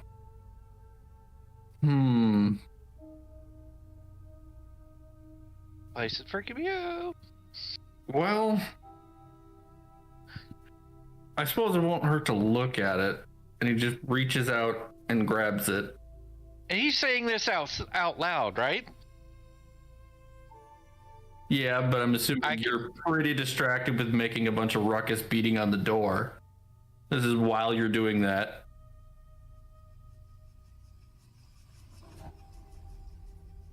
Do I get the door open? And while you ponder, she's like, you better hurry. Because I know there's other people after this amulet. They are not good people. I'll grab it and pick it up, or like take it off her neck without trying to like make the head fall off. Now you're being respectful of the dead? I've been respectful the whole time. I kept eye contact. I didn't like immediately like attack or burn the body. I sat down and looked her in the face. Been respectful the whole time. And she said, Probably helps my decision making is heavily swayed by being exhausted. And since you're taking the amulet, can you make sure my teddy bear is safe too? And like it's sitting on the shelf, like on the wall. Sure. Does anything happen when I pick up the amulet? No. Okay. It doesn't disappear or anything? As I walk over to get the bear, I'll keep talking. So, do you know anything about this amulet? Or is it just... Is there something special about it? I'm assuming there has to be. My parents were into a different kind of magic. And this amulet is what's keeping me on this plane. Unfortunately. So, did they make it or did they come by it? They made it and said this will make me live forever. With doing lots of their experiments. So can the bartender downstairs see you? I don't know. Sometimes I can look slightly and he's glimpsing at me. It doesn't He can probably see you then. I don't know. He does pretend sometimes. Because I'll annoy him and he's still just, working away.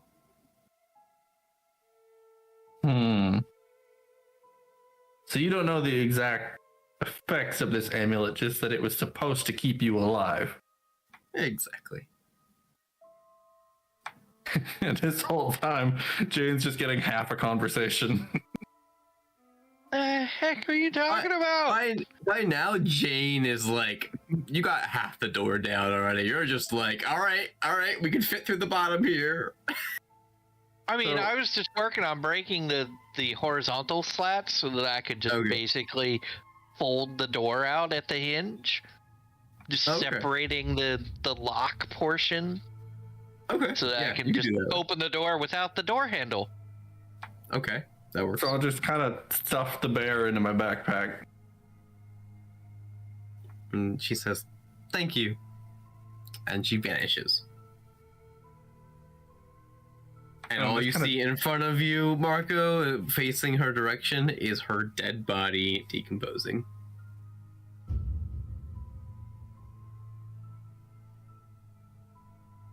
I just kind of like look at the amulet, flipping it over back and forth. So I have a little arcane knowledge, not much, seeing as how I'm only level 1 cleric, but is there anything weird about it that I notice with my limited knowledge? Do a Arcana check.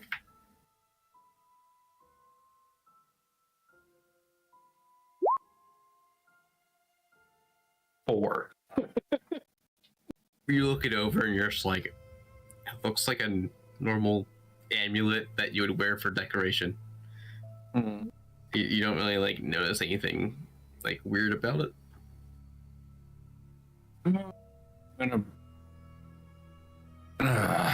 Whatever, I'll figure it out later. And I'll just throw it over my neck and tuck it inside my robe. I assume when she vanishes is when the door opens. Yes, the lock just unlocks magically, and the door can swing open. What did you do? She vanished. She? So was Jane still turned around when I threw the necklace over my head and tucked it inside my robe? Yes, probably. Yeah. Okay. So Jane has no idea that I have this amulet, does he? Nope. Okay. But looking back over his shoulder, he can see that there's no amulet on the child. But I don't know that you're wearing it. I would assume that you took it because you were reaching for it. So that being said, does Jane actually... So you were focused on getting out and having nothing to do with this child. Would you have actually paid that close of attention? Like, how much did this amulet stand out? Was it like obviously something the child shouldn't have, or I'm assuming it was covered in dust, so it was probably blending in. So it would have blended in. It's a silver metal, like round, and then in the stone inside is a red ruby. Yeah. Okay. So it was fairly subtle, being it was covered in dust. Not like the first thing that would catch your eye. Right. Well, it would be the first thing that catches Jane's eye, though. Yeah, Jane loves shiny things. Jane loves old, shiny things.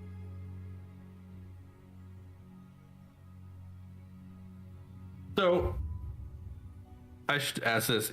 Am I able to wear this necklace? Like, was it over big on her because she was a child? Or... Yeah, it was over big on her. Okay, so it shouldn't be too much issue. I have a big body, but my head and neck aren't that oversized. Okay. Yeah. So, I'll just kind of be looking at the bear as I walk up to Jane, and then just kind of tuck it in my backpack. Did you really just pick up her teddy bear? She asked me to take the bear and protect it. She asked you? Yes. Now we can go. Okay, dude, that's just creepy. Okay, the child so... came to me and asked for help. I had to do something, okay? I think we need to leave this town, like, immediately. I'm not even going to talk to the bartender on the way out because he was taking care of a dead child. If he can let us out the door without any problems, we're leaving. This town is creepy. To be fair, there was an actual child here who could talk. No, there wasn't. I'm assuming Jane doesn't believe a word I'm saying. Yeah, no, not at all. I think you were seeing things. Well, whatever, believe what you want. And Marco will just follow Jane out the door. You're telling me you talked to her ghost. Her ghost told you to take an amulet and... Well, I don't know if it was a ghost, but I could stick my arm through it. Anywhere. Yep. Yeah, we'll just call that ghost. She asked me to take her teddy bear and protect it. It's a child. It probably doesn't need to be anything more than that, okay? Uh-huh. All right, let's go. Get out of here. You're willing to leave now? Let's go.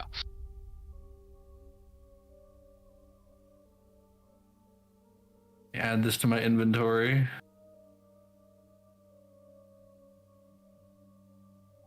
Okay. So you go downstairs, go out the door, and you notice there's no bartender. There's no bartender. There's no bartender. Yep, no bartender. No. Where he cleared the dust, is that cleared? Nope. There's dust everywhere. Still dust. Except So the for only- where Marco was Marco's sitting. at. Nope. Where Marco was sitting is still dust. Oh, that's weird. So even need to even go. that mug that I drank out of is not there. It is on the counter, covered in dust. Oh, we need to go. I don't care what kind of freaky undead magic is going on here. We need to leave. So I'll head to the door, but as I get to the door, I'll just turn around and take one last look for anything weird.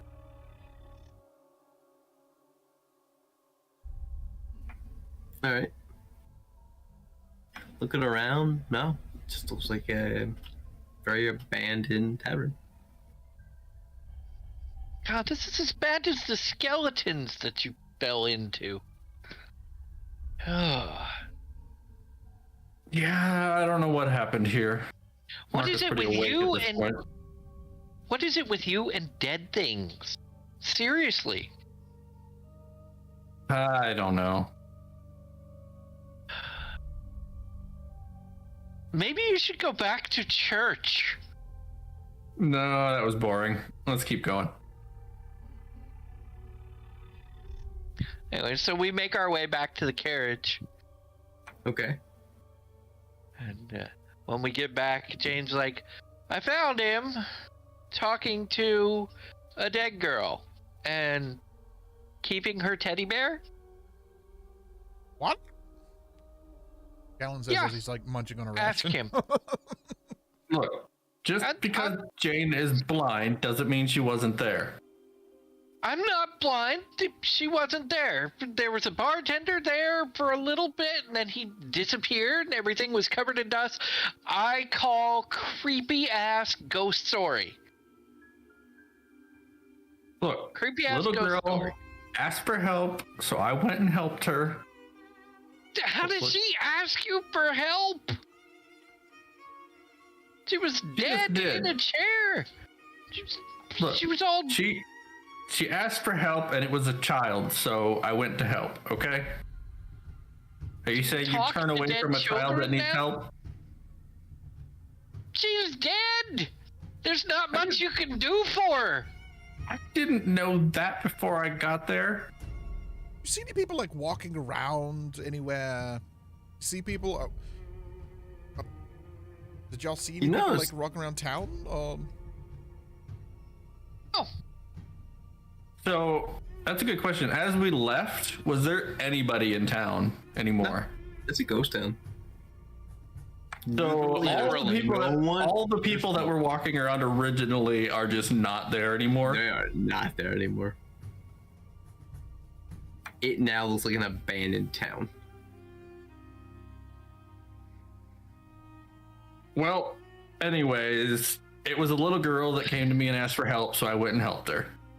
You can't tell me you wouldn't do the same. And he just kind of like clearly annoyed heads into the back of the carriage.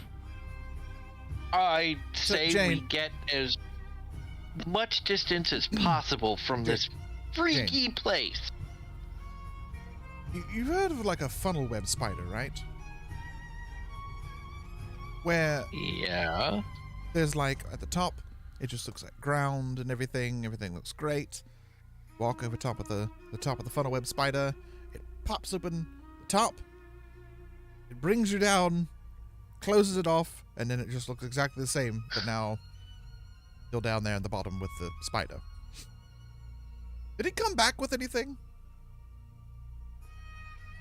What? He's got the teddy bear. Brought a teddy bear. He got the girl's teddy bear. What the hell? The so-called bartender that vanished told me her name was Anne. That's weird. So, for the sake of adding this teddy bear to my inventory, what does it look like? It's a fluffy teddy bear. Oh, explain it. Typical, like, just a typical, like, brown one, or is it like? Yeah, it's a brown teddy bear.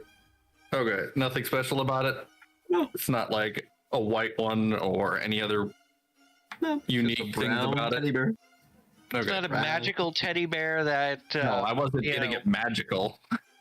contains a serial killer soul or anything. It's not going to come chase us down in the middle of the night. Are you thinking this could be a Chucky doll? Is this Yes. where you're going? This is where I'm going with this. I was like, did we just bring Psycho Bear with us? Are we good to go Or- to this or- next town? This is away from this place. Is this more of a puppet master type deal?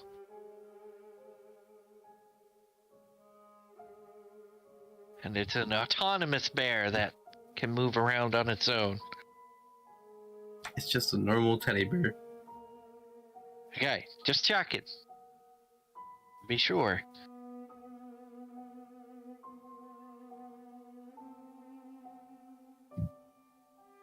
What did this girl want you to do? I think he's muted. Yeah, I had to run to the restroom. Marco's in the back of the carriage. I don't know where Galen's at, but as soon as Marco got back, he just kind of went right in the back of the carriage. All right, I'm sure it's nothing. Let's go. Let's go. Yeah, I want to put as much distance between us and this creepy place.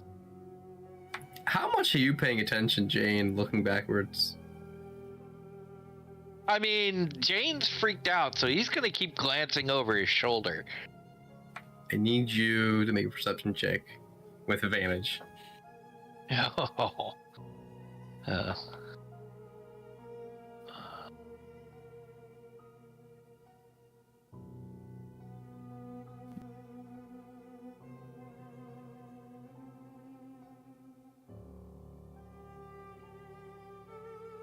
26. All right. Give me a moment. I rolled an Fine. 18, so, and then I get to add 8. So, Out of looking at the back, looking behind you while you are riding forward, you realize that leaving a giant creature from metallic and flames. It's husks of metal filled with a kind of like a flamish, radiant energy inside, comes out striking out of the building. What the? oh, what? It looks kind of like an appearance of flames kind of wrapping around. And it looks around and just So a wanders into the metallic field. husk bathed in fire. Yes. Ooh, that's What? How big? Is it Huge. like person size? Is it the It's size huge. of the building? Here, let me take a picture for you. There you go. oh my. Put it on the. See. Okay, Jane's Uh, bullet paste in there? No, hold on. That's Okay, Jane is gonna, Oh. freak out I and got it. yell and be like, "Oh my God, what is that thing?" Um. And he's What? gonna point back at the flaming metal thing. The hell is that? I don't know, but I'm thinking we need to go faster. I'm not sure we can outrun that. I don't care, we're gonna go faster. And you're driving. It's not going towards you. It comes out of the town. It destroys the rest of the buildings that are there, and it runs off into the fields while setting a blaze to whatever plants it goes past.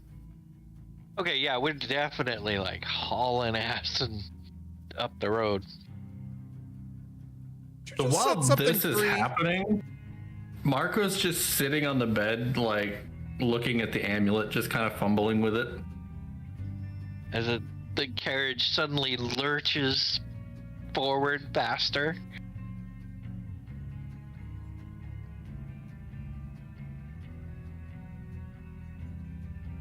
Did you just Alright, set so something you free? Don't look at me. He's the one that did the thing. The hell. I tried to stop him. I tried to get him to leave quickly. He's the one that wanted to take the frickin' bear.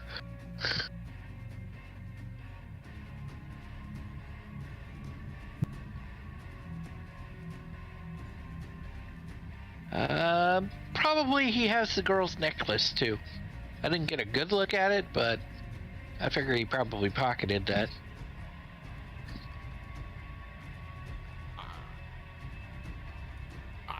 I don't know how to. That's a lot to package.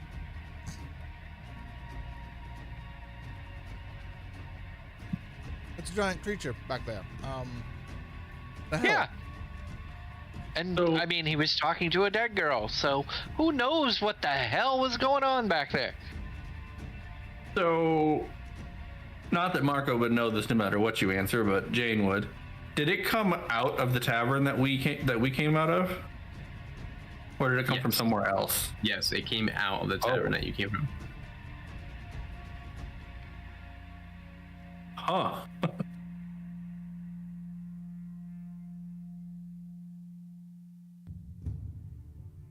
Interesting.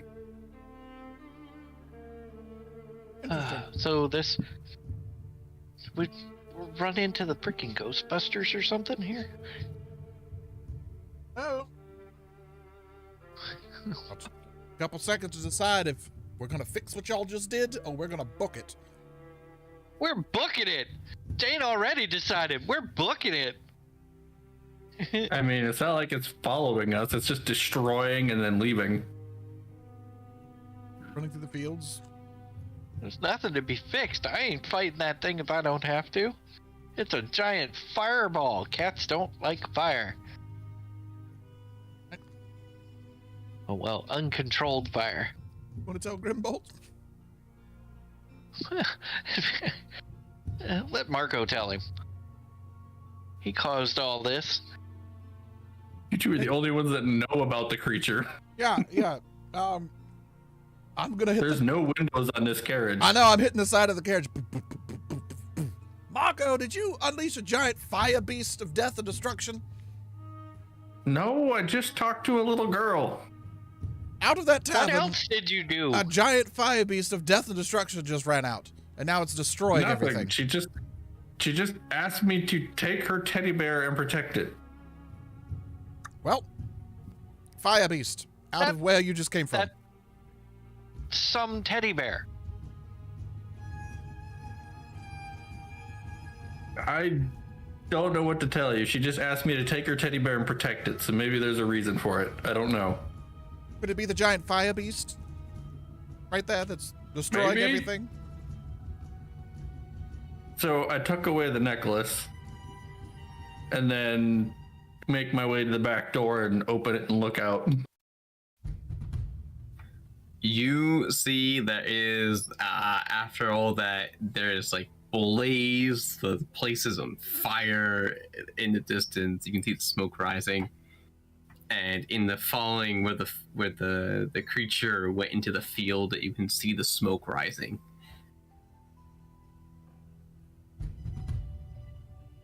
So did it spend very much time, or did it just break a few things and then leave? It's pretty big, so it can literally just like bash through it all and then leave. So this is It like a just leveled the building-sized place. creature. Yeah, it's considered huge. Okay, so yeah, it's basically the size. Oh, so it's the size of the mammoth. Basically. Okay, that Yeah. gives a good comparison. So it's basic. Is it still visible, being there not much time that's passed? I'm You can assuming- see there's like flames, but yeah, it's been gone. I would imagine it's only been a couple minutes because they didn't say a whole lot. Okay, yeah, so you could probably see like the tail end where like it kind of like runs off then. Okay, so it just trashed as much as it could while passing and just immediately left. Yep.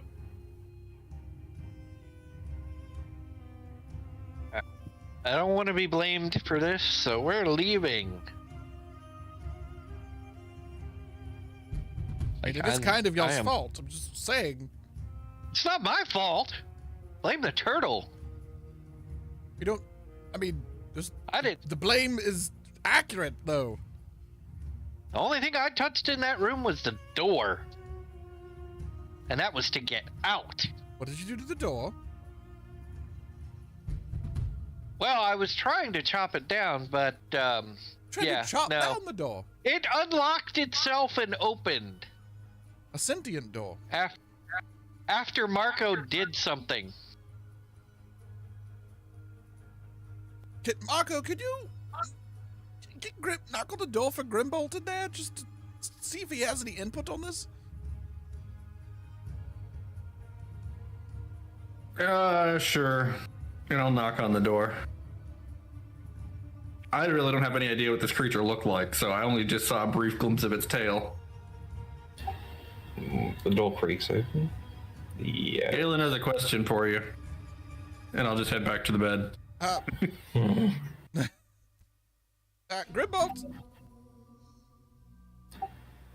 Comes out. Um, There's no real way to really get up front, is there, while it's moving? No. All you can really do is stand on that platform that's out the back door. Which I'll stand around and lean across. What? do you see all that fire behind us?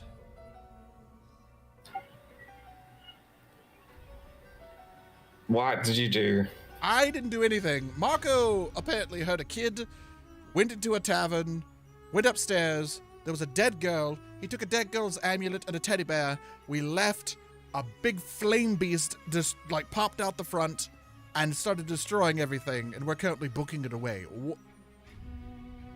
I only said I took the teddy bear. Jane said you took the amulet. Didn't you Well, grab I the took, girl's I took necklace? the teddy bear. Gosh, flame beast only lowers it down So- so much. Can you give me any more description than It's that? about as big as a mammoth. That doesn't help. Hell, So- I didn't see it. Is anybody going to want to insight check me? Because I'm saying I didn't take it. I'm asking. I assumed you took it. I did not. I was I'm not there. privy to this information at all, so I would not have any reason to. I figured the only Yeah. one who would really insight check me would be Jane, because she was the only one there. Me. He, Whether she believes me or not. he. Damn it, that name gets me every time. What'd you say you got? I assumed. I did not insight check you. Okay. So I'm telling everybody that I did not take it. Okay. Well, anyway, so you took a teddy bear, and giant flame thing came out. Well, she did tell me to protect the bear. And then vanished as soon as I picked it up. So does that mean the giant flame thing's gonna chase us down for this freaking teddy bear? Well, it left, so I doubt it.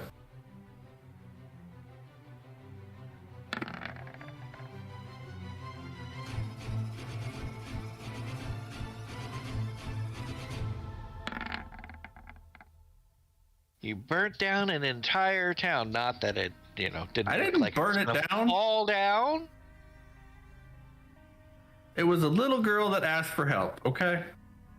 I didn't know she was dead girl that asked for help. I did not know she was dead until I got there. But it There was didn't a little freak you girl out to standing at the edge of town that told me she needed help, and I followed her. And you didn't question this after you found out she was a little dead girl? Dead, alive, it's still a little girl.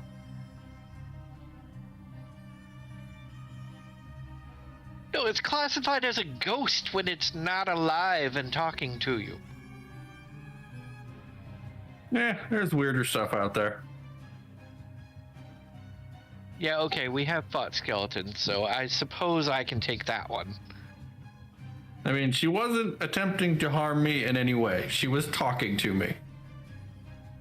Yeah, I didn't see that. Obviously. Keep going, Grimbolt. I didn't hear her either. You haven't given me much to work on. I don't know what the heck you guys are talking about. Okay, so I have no idea. I It's don't up to either. these two. I didn't see the beast either. I think those two were the only ones that saw it. Dane's okay, the one well, that saw I will describe the beast as Holland has it pictured here. It's like a giant demonic horned dog with flames. Hellhound? Is that what it is? It was like the size of a mammoth. I mean, based on your description, a flaming dog. I'm saying it generally looks like a dog.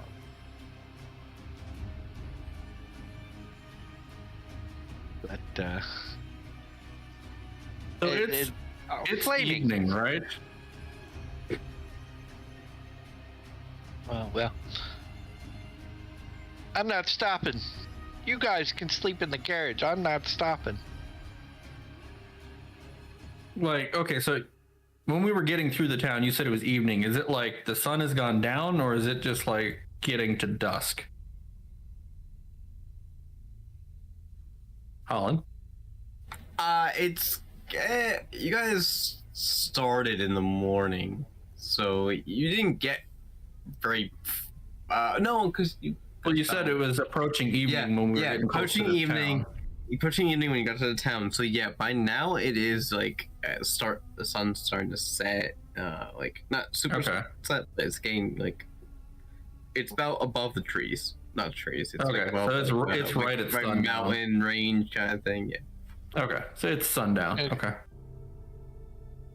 So we would still be traveling anyways, so.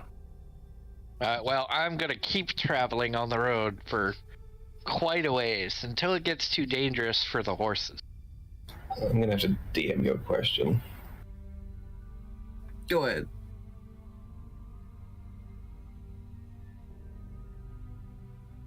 So Marco's pretty much just gonna pass out at this point.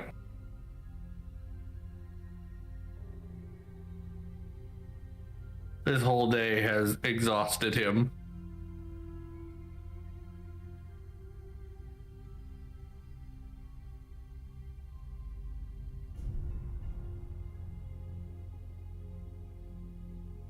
All right. So you drive far enough to where you feel comfortable and the sun kind of sets, so it starts getting dark.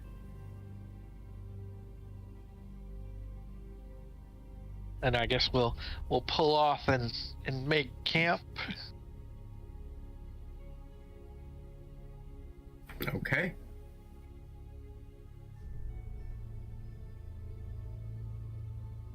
Just waiting for Kaiser's question.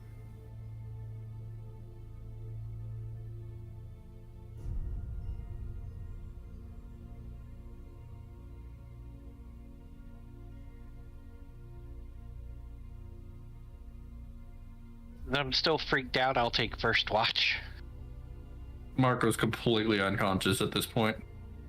Take second watch.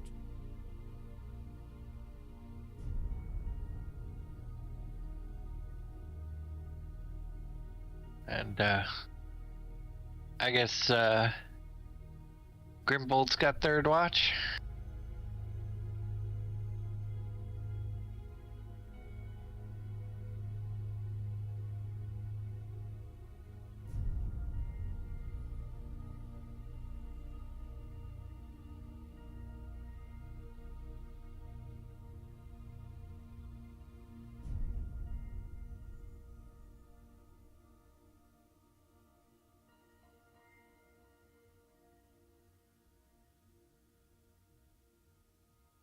All right.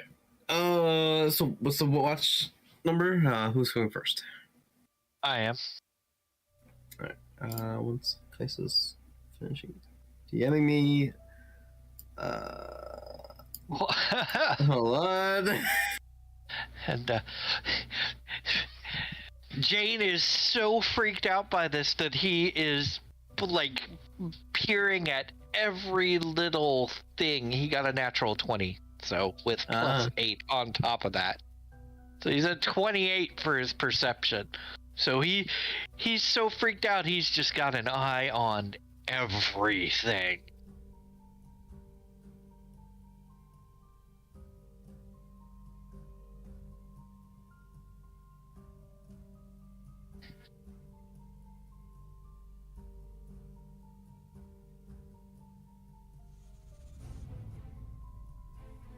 All right. Oh, shit. I wasn't expecting you to get... All right. Yeah, You can DM me the details of it. I'll just put it down to what I've been thinking about overnight. But keep going with the story.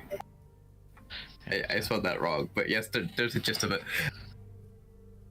Yeah, Jane's all nervous and everything, so every little sound, every little slight hint of motion, he like whips his head around. All right, yeah. So you look around, and like you can still see like this slight smoke in the distance. You can definitely smell it too of the burnt crops. Oh yeah. From the wind just blowing in that direction. But throughout your night, it's very peaceful. From what you have gone through today, it is very peaceful. So this allows Jane to start calming down.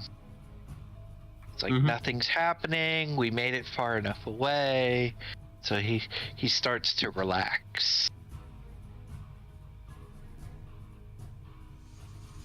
And well, I guess if that's it for my watch, he'll wake up Galen for second watch.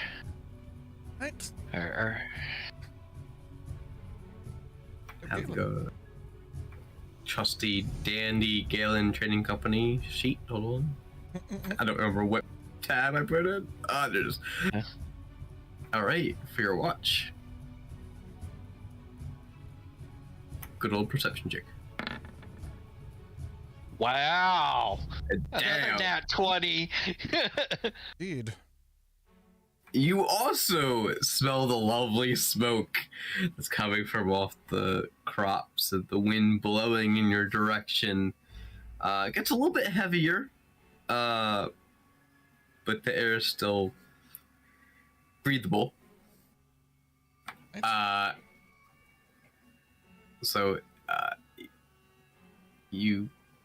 This calm night. Suppose I'll, the end of my watch, Go go get Grimbold. All right, D100 from you.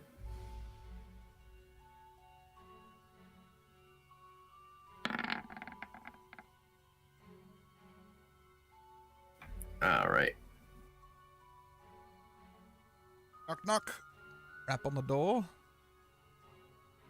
The door opens. Ah, Grimbold. About time for your watch to begin. I'll be out in a moment. Wonderful. Sit up and wait for a little bit. And Grimbold comes down dressed in clouds with a few books. Right. Have a good watch, sleep, that thing that you're not doing. Indeed. The smoke is getting a little bit worse back that way. Kind of points towards the direction. Just, I mean, if it starts getting too bad, I guess let us know. You did to put a town on fire. I did not. That was our total friend. Night. Nah. Present lays down.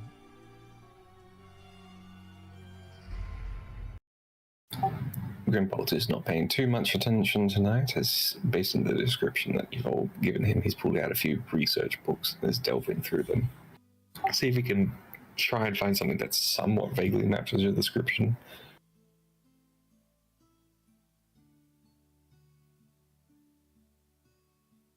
So I'm typing out something for Grimbold. Sorry, what was that? He's typing out something for you. Ah, wonderful.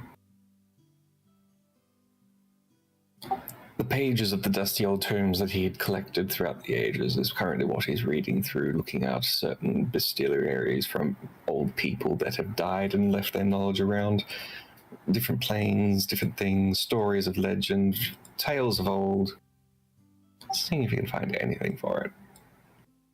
I mean, if something like that beast was to walk up behind him, he probably would not even have a chance to even react. Surely that wouldn't happen.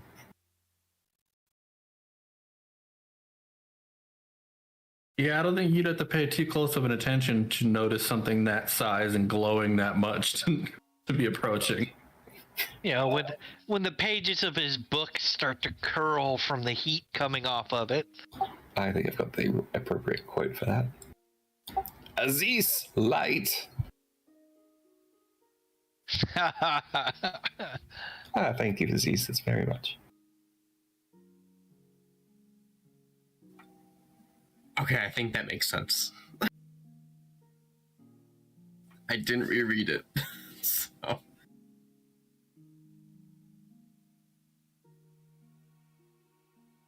But yes, you're reading through your books and by the end of your watch, you're like, all right, I think I found something, kind of thing.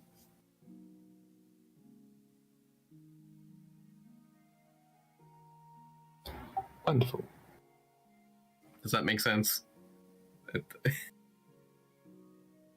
There's a little bit that's kind of irking me. I'll point that out to you, but... All right.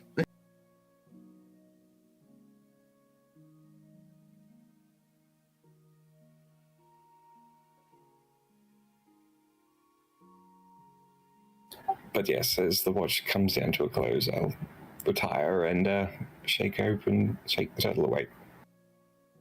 All right. Yeah, what's up? It is time for your watch. Oh, okay. Please do not set anything more on fire. I didn't set everything on fire. I'm pretty sure I would have noticed if a giant beast was in the tavern with us. That's what they all say. Yeah, and Marco just kind of exhales and gets up and heads outside. So at this point, being Marco passed out as they were leaving the town, I've got my 8 hours, right? Yes. Colin? Okay. So, being it was a long rest, give me just a second.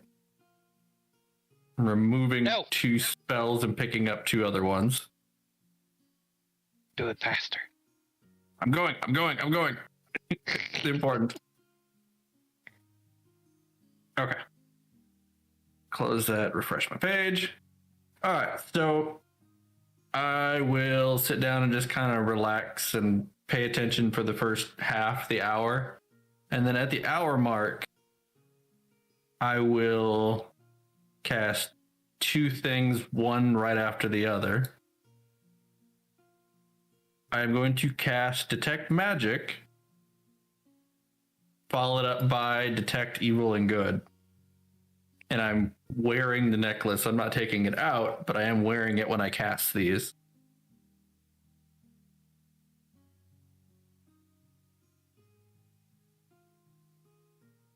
All right. So for detect magic, it's a 30-foot area. For 10 minutes, I can see an aura coming from anything that has magic. So, all of Jane's stuff is glowing. This giant doorway is glowing. Bearing in mind, if it's inside the carriage, I can't see it. I can't see through walls. Yeah, but you probably see the glow from on top of Oh, wait a minute. the carriage where all of I take Jane's that back. weapons. It can penetrate walls. So with detect magic, it says it's blocked by a foot of stone. So that obviously would not be blocked by the wood, but Yeah. I can't Okay. see. I can't physically see through it, so it wouldn't make a difference even if it worked inside the carriage, would it? Because even if they have an aura that I can see, I can't actually see it, right? You would sense the aura through the wall. Okay, that makes more sense. So yeah, Think of it more like a mind's eye type deal. My So you wouldn't main see focus the is object. You would see like what your thoughts represent magic as. So you'd sense like the aura coming off of different objects. okay. And Yeah, and my main thoughts are on the necklace around my neck. That's what I'm paying attention to the most. So, starting with detect magic, do I pick up anything?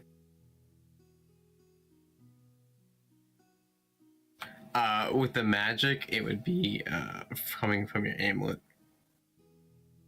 So, is it like a faint aura, or is it a fairly like strong aura? It's a very strong aura. Okay. And then I'm not really paying that close of attention to anything else. I'm assuming Galen's inside the carriage, right? I don't know, Okay. Galen, where did you fall asleep at? Okay. In the carriage. So, bearing in mind, I was in the bed. Because I had passed out on the road in the bed. Usual place. No, this is one of the few times I actually crawled on the bed. Although, okay. So I'm not really paying too much attention. Even if they are, I am getting a sense of magic from them. I'm not paying that close of attention. I'm pretty distracted. And then detect evil and good, mainly focusing on the amulet. For the duration, So for the duration, if there is an aberration, celestial, elemental, fey, fiend, or undead within 30 feet of you, as well as where the creature is located. Similarly, if there is a place or object, that's the key thing there, within 30 feet of you that has been magically consecrated or desecrated. So, yeah. So even objects, I can tell if it's got like a strong evil or good vibe to it.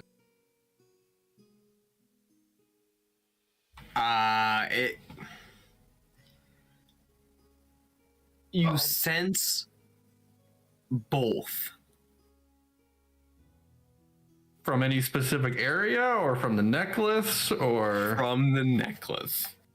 Oh geez. Both, huh?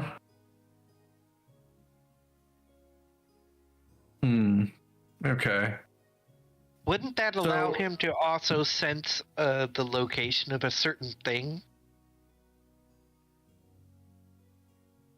If there's anything strongly evil or good within 30 feet, I would be able to tell. Yeah, you would sense both of it from the necklace. The Okay. amulet, specifically. Oop, go ahead, Kaisis. Sorry, I mean, also, well, technically, it also come from the door as well, if you could see through. Oh, that's right. Yes, technically that would be the door through. But the door it's a pocket dimension, so I don't think it goes over. It doesn't. And it only detects things that are good or evil. If they're neutral, it wouldn't get detected by evil or good. No need to explore what that goop is. Yeah, because if you have if it's stuff inside the pocket dimension, I won't be able to tell. Yeah, because it's a different dimension. Yeah, Or a different dimension. Because it's blocked by a foot of stone, so a magical door, I doubt it would penetrate. Fair enough. So I would so the door is a neutral alignment, I'm assuming, right? Yeah. So yeah, it doesn't get picked up at all by that spell. And I would just get a sense that the door, where the door is, right, from the detect magic. Yeah. Yeah, that's all I would really get. Delicious. So it is a 30-foot radius, so I am casting detect magic and detect evil and good while I'm on watch. So I guess that might add to this roll. I don't know. 16 for my perception for my watch.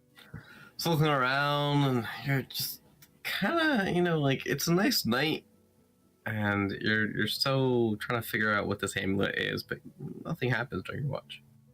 Okay.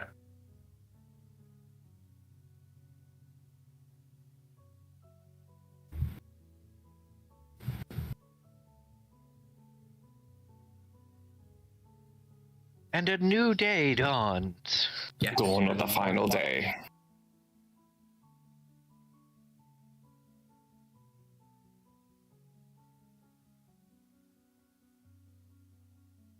Yes. So a new day dawns and the sun rises,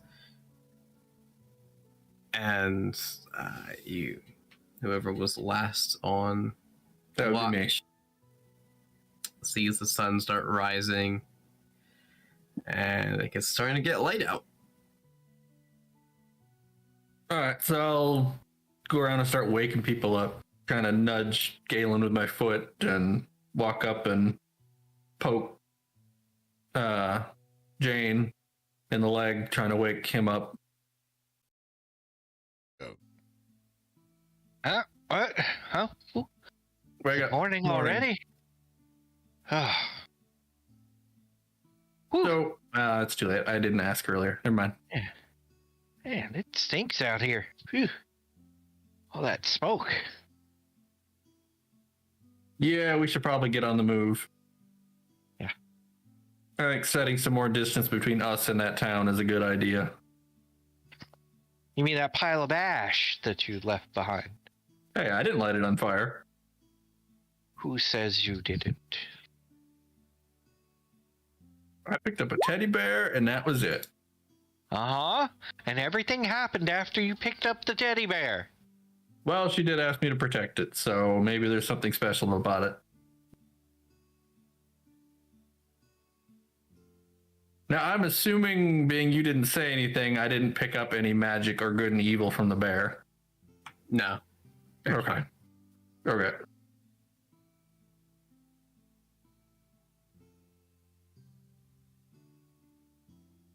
And my exhaustion is gone, right? Yes. Okay.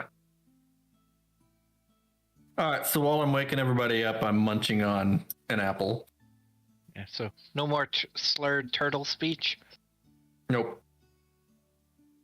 Knock on Grimbolt's door. Walk away before he even answers. What a dick.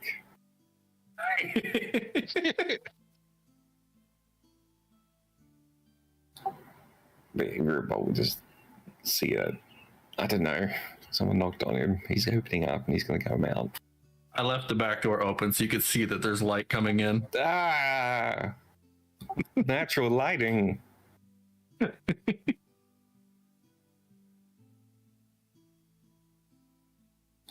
And I'll go around and start picking up the food barrel and hitching up horses and whatnot, getting ready.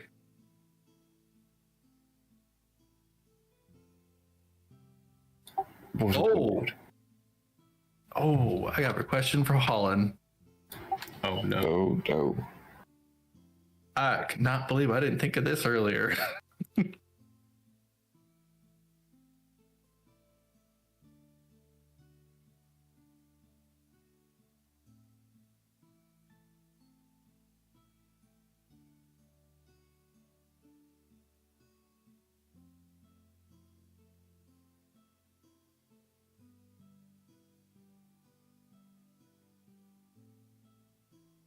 You can keep going. I'm sending it to him in a DM. Well then.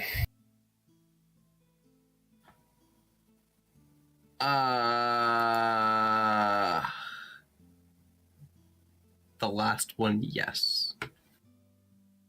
Oh, that's interesting. So not the first two, huh? Yep. Okay. And I'm assuming it's just a general, like, not honed in on any specific spot. Nope.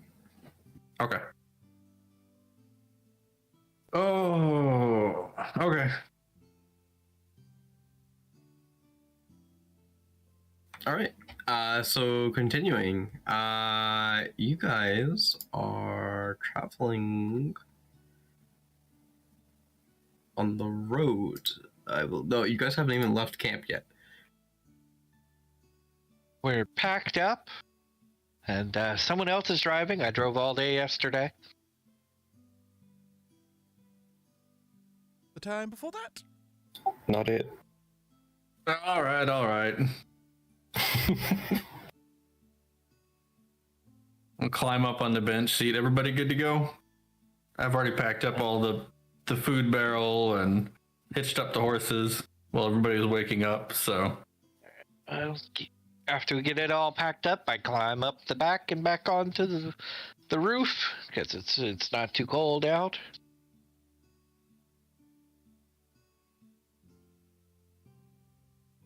All I'm right. assuming Grimbolt's headed into the back again. Of course.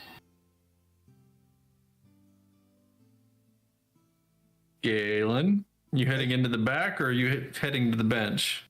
Go to the bench again. All right, then we will set off at slightly more than a normal pace, kind of a fast pace, trying to put distance between us and the town. Yes, please. My nose can't take much more of this. So we're moving at a fast pace. Fast pace it is. Okay. So you guys are going down the road, and you finally reach.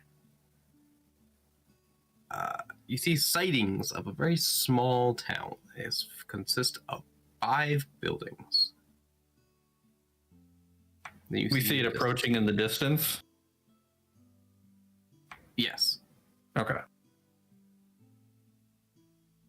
It doesn't look all run down, does it? No, it doesn't look all run down. It looks very nice and clean into what it can be. There's people. There are people walking around. You can see as little, dots in the distance. There's no giant flame beast running around. No. So not in this area. how long did it take us to get here? Just a general, like, is it like midday? Are we getting into the afternoon? Yeah, midday. Okay. Well, I suggest we not say anything about what happened to that other place. Agreed.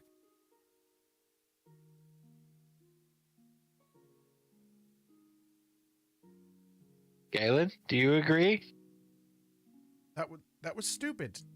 Should not have done that. But yes. I didn't do it. Hey, it was a little girl asking for help, okay?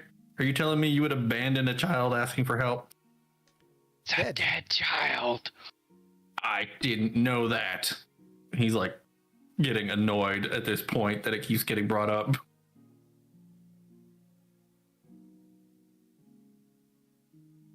Granted, I suspected something when she just outright vanished after getting to the entrance of the city, but You know, So you I'm pretty You sure being say a she cleric, you could vanished? find out if it was dead. Right? right? Just I mean, saying.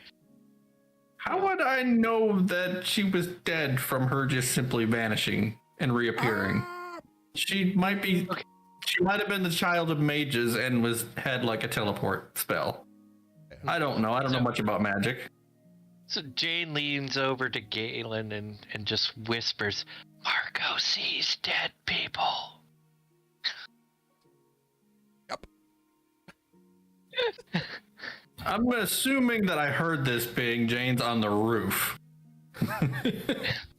Yeah, he's just leaning over the edge, whispering it down loudly. Yeah. I mean, that part does, I'm not going to lie, that part does concern me slightly. That I could see her and Jane couldn't. Weird. Yeah, not normal. Just Perception saying. check I mean- on this town we're approaching. Is there weird mean- shit? Do we pass by it? Make a perception check. All right. So I'm assuming at this time we're kind of getting we're getting close to the front of the town. We haven't actually got into it yet, Natural 20. Or Is there cool. weird shit? but we're close enough to make out buildings now. No, We're there's not weird shit. okay. We're That's the second natural 20 you've rolled in a row for perception. And look, I've done nothing Please else don't. tonight besides please don't let Be there be observant. combat, or your natural 20s have already been used. I don't know what you're talking about. It wouldn't matter if I got a natural 20 or not. Well, hopefully we get to the town where we need to get to because we're getting low on food. I mean, it's not like he can hit anything with his ice.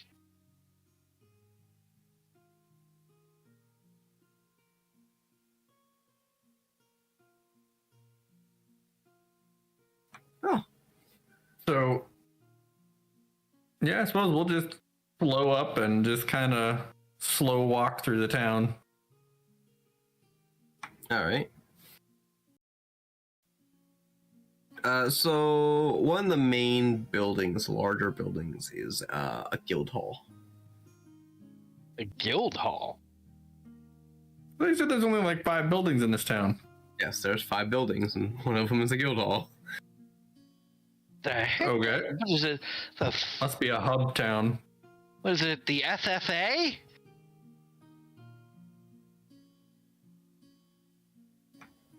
The Future Farmers of Asnes? Wow. So, do we kind of... So, it's... All we really notice is that it's a big building, or is there a sign on it saying what it is? So let's see here, my notes here. Okay, so when you walk when you go in from the road, the building's right in front of you. What That would be guild the guild. is it? It is a trades guild. Uh-oh.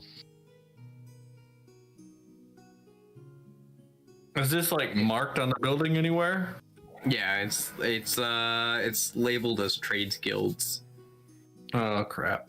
I just kind of side glance at Galen. Wait, what was the description there? What was that? What? It's It's the Traders Guild. and it's written right on the front of the building.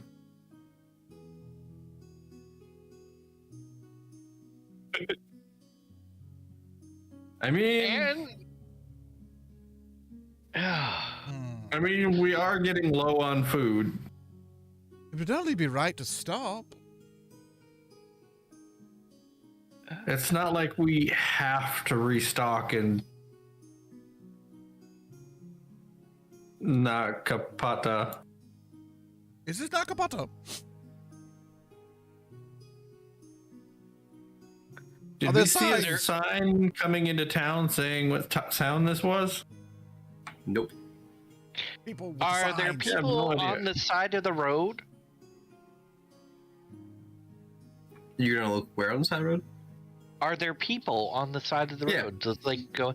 Can I motion to one and say, "Excuse me, what's the name of this town?" And they kind of just hide and keep walking. Just not even look. Cast hold Oh, that's person. not a good No, I'm just sign. kidding. I'm just kidding. Oh, that's not a good sign that we're being avoided. Yeah, no, not good, not good. Maybe we should just continue on. I mean, after what happened last time. Oh, yeah, we still have enough to last for a few more days of food. A few more days. Yeah. Is literally everyone shying away from us? Most of the people on the street. Most of them? What do they look like? I had a natural 20 for perception on this, too. I'm not looking. Okay, so Shadiness. This is shady! Some of them are humans, some of them are dwarves, some of them are gnomes.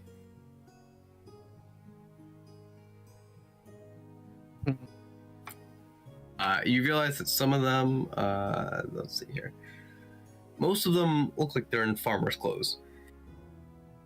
They're kind of like there just to do their business and leave. So I'm gonna kind of pull to a stop, like across the street from the Traders Guild. So we have a choice to make. Do we have probably, if we stretch it, 3 days of food left? Maybe 4? Do we stretch it and try and make it to Nakapata? Assuming that, so Grimbolt said that he lied about having gone to wow, my memory. This is terrible. Keg Varum. Is there any chance he was lying about the distance to Nakapata? Maybe. Who knows? It did take us 2 weeks to reach the border. Okay. So, And that was only half a day from the border. It should be like 2 weeks to get to Nakapata.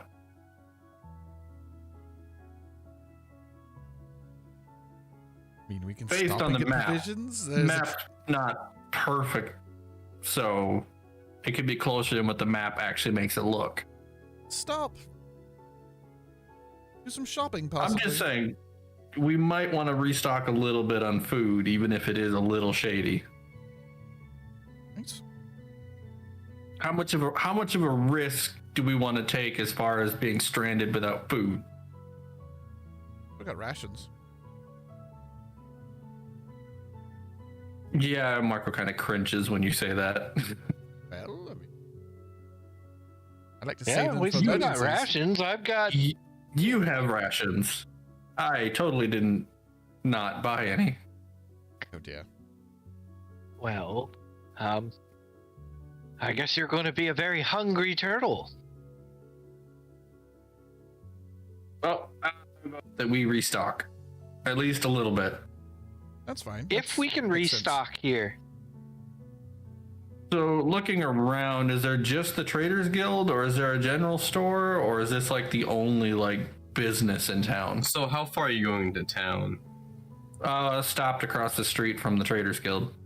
Alright, so next to that is a tavern.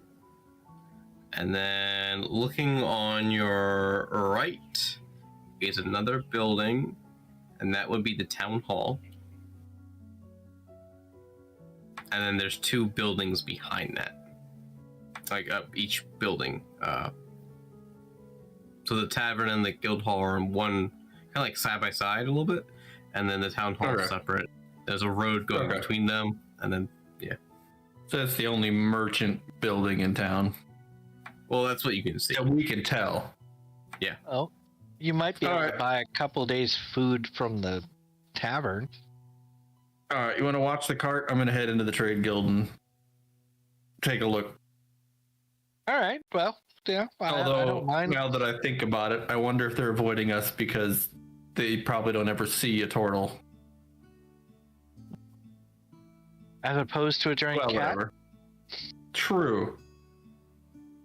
Well, I'm gonna hop down and head inside. Start working my way across the street.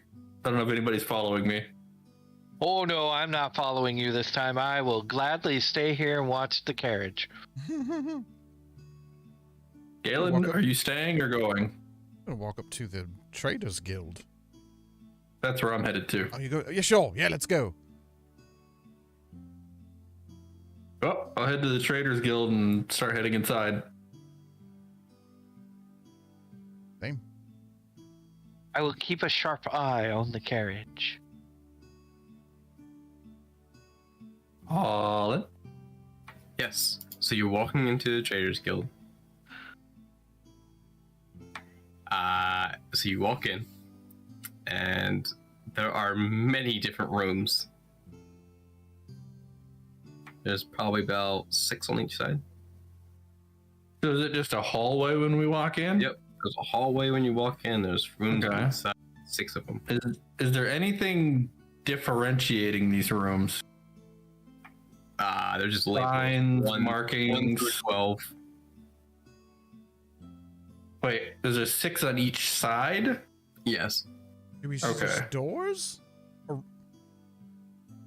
They're doors. They're- They're wooden doors. Is there Closed anybody doors. passing us? No. Or did people just stop going in and out when we walked up?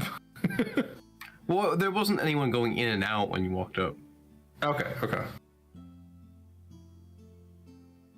Well, pick a door, Galen. Door 1, knock knock. Probably the best No place one to start. answers. Just yells down the corridor. Is anyone here? Give me a moment. I need 12 dice.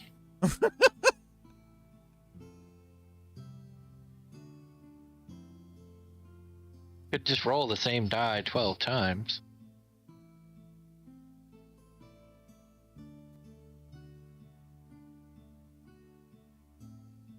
Why do I have a feeling that I made another mistake? I'm glad I stayed with the carriage. Building spontaneously combusts. Okay. 1 door on the right opens and 3 doors on the left. And someone just looks through and he's like, "What do you want?" In common? Or... Yeah, what do you want? Yeah, what do you want? And they're all in common. Yeah. Okay. Possible trade? At the Trade Guild? Traders Guild? Maybe. Do you have a license in the knees? No, we're travelers passing through the country. How do Well, we you get need a one? license to to pay the fee and So wait get a minute, it we signed. can't even buy resources? No, you can buy resources as a commoner, but for trading in large bulks, you need a license. Okay, we're just looking to restock. Oh, that's easy. That's if you're looking for smithy work, there's let's see, the building behind this one, and then if you're looking for just general supplies, it's next to the smithy building behind the town hall. Okay, so this building is business trades. Yes. Well, have fun, Galen, and Marco turns and leaves. Completely disinterested at this point. Well, they said license for bulk and things, and I'm not really interested in buying things. Not really interested at all, actually. But to get where we're going, this place creeps me out. We just had an inn, basically. We're just trying to figure out information. So, kind of turns around and goes with Marco.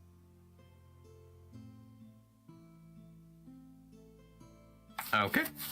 Where's Marco headed? I'm gonna start with the blacksmith. All right. Blacksmith. Okay. Make a quick pit stop, Galen. I got a quick question. What's that? Once we get there. All right. So you see the blacksmith just hammering away at the forge. Hey, okay, so what does he look like? It is a male dwarf, rugged, with brown hair and large blue eyes. He wears plate mail, and he has a long sword on his back with a long bow. Not on him, but it's like off to the side. Okay. You can reach it.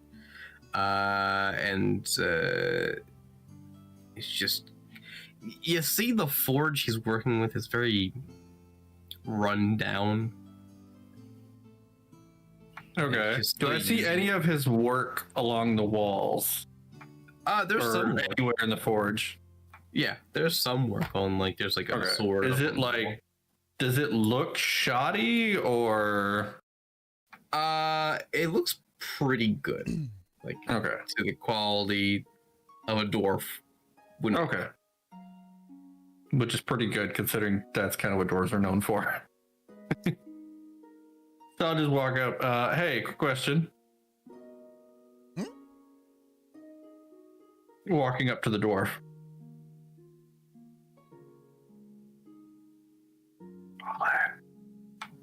Okay.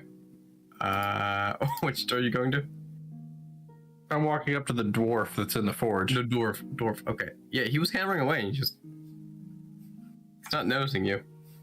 I said hello. Still ignored me? Still ignored you. So I'll just walk up to where I'm like right up next to him. Yeah, you got a quick moment? He's still hammering. He's like, go ahead. So, quick question. If you would do this kind of work at all, or how long would it take? I have a carriage, and I'm curious if you'd be able to make up a lock for it. Doesn't need to be anything fancy, just something simple.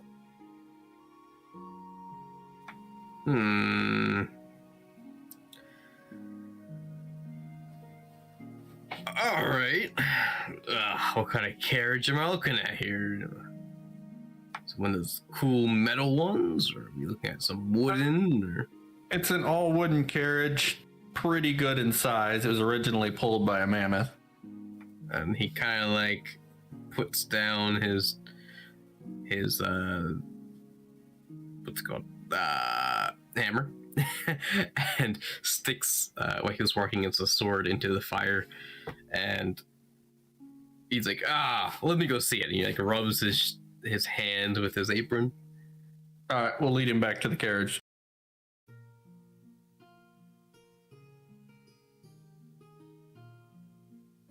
All right, and he looks at the carriage and he's like, Yeah, just kind of lead him to the back door, and I'm just looking for a way to lock this door. I realize if somebody really wants in, they'll be able to break through the wood, but enough so that somebody can't just walk up and open it. Basically, we're looking to keep an honest man honest. all right. Can I open the door? Can I touch it? Is it fine? Yeah, that's fine. All right, so he pulls the handle and opens And it. the door explodes. No, it doesn't. That's still. Something at Yurik would probably do. Not at all, really. Although I would imagine he probably gets taken by surprise a little bit when he opens the door and sees Grimbolt's magic door sitting there against the wall. And he's just like, is that the door I'm supposed to be locking, or this door? No, the one you just touched. Ignore that door. All right. And he kind of like examines it in the inside, like opens it up and in the inside, and looks on the side to see, kind of like measuring with his fingers, trying to see like how big of a lock you can put on this. And looks at the handle, and then he looks at the door frame, see where it would sit for the other part of the lock. And he's like, yeah, I could do like a deadbolt system here. That'll work. with a, let's see, a couple tumblers. Yeah. It's not gonna be cheap though. How much are we looking at? Oh, I don't know my days of a blacksmith. I've let's see, locks these days, complications, like, you know, how do you want a simple lock or Just a simple one. simple lock? That'll run you 250 gold. Oh. How fast? Yeah, how You hear long how is this fast? gonna take? Well, about a day. I'll have it ready. And installed? Oh, yeah. I'll leave the cart, sure. As long as there's no, you know, random adventures in this cart that I have to deal with, trying to make holes and such. Oh no, Mm. I don't mind watching. No, okay. Well, I think it would be worth it, especially when we get into like major cities, to be able to lock the cart. Oh, I agree. Decision. I think it'd be worth the day wait.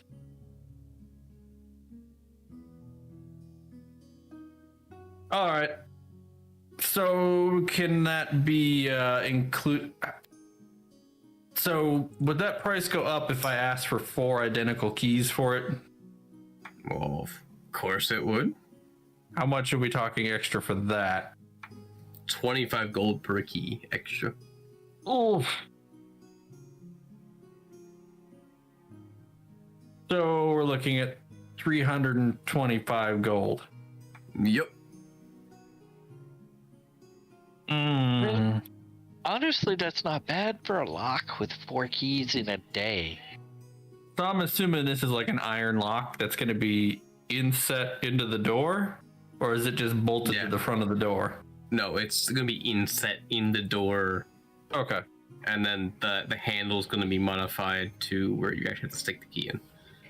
All right. Yeah, let's do it. Basically, he's gonna dwarf modify that door to be a locking door. Yep, let's do it. All right. And I'll pull out 200 gold now and pay him that portion now. Oh, okay. He kind of like puts it in a little pouch underneath his apron and tucks it back in. Like, all right, I'll start right working on it. And he takes a small little like measuring tape basically and measures everything. Takes a little pad and writes it down for dimensions and such. It's like, all right, install should be tomorrow since it's almost the end of the day.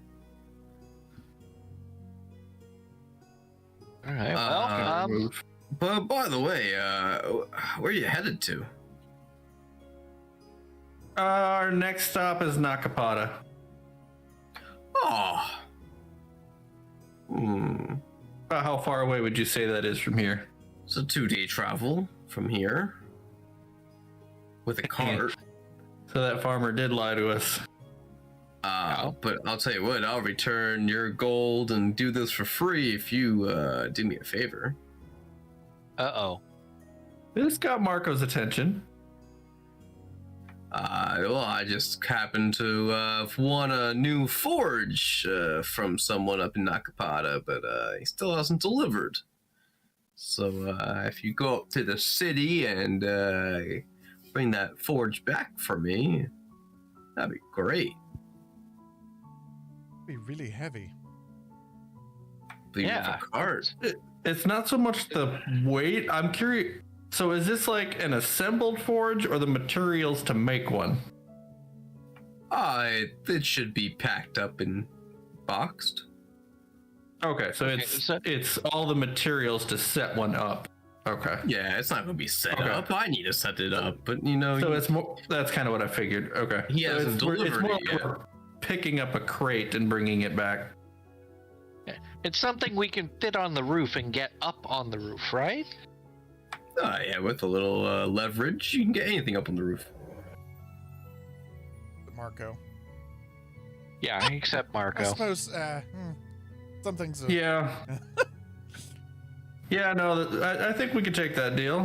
What do you guys think? It would be 2 days there, 2 days back. So it'd set us back 4 days, but we're not really under the biggest time constraint. But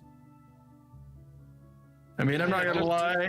My opinion is biased because that's 325 gold. I mean, that is a lot of gold. is it though? Unless Okay, you wanna maybe pay not the lock. for you, Mr. Moneybags.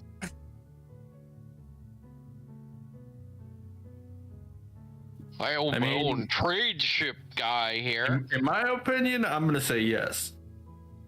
It's right. It's a But- decent chunk. Because that's a lot of gold for me. It's one thing if we're all going to split the cost of the lock, but if I'm fronting it, yeah, I definitely want to take that deal. All right, sure. I mean, I don't mind running the errand. By doing so, It's we only- make a contact here. Yeah. Yeah, I mean, it's good to have favors owed. And technically, it's It's an even Yeah, trade. it's a, right. But making connections is not bad. Getting to know people. goodwill. We'll say that. It's good to earn goodwill. Well, Jane, do you want to bring the cart around to his forge? And I kind of point in the direction of where it's at. I guess so. Are you gonna let Grimbolt know that somebody's gonna be working on the forge? Well, we're staying with the cart. We'll still sleep in the cart at night. Oh, okay. All right. So you gonna take the deal? I'm guessing. Yep. Yeah, So sounds like it. Brings out his pouch again, takes 200 gold you gave him, and hands it back to you. Thank you. Count it, throw it in my bag.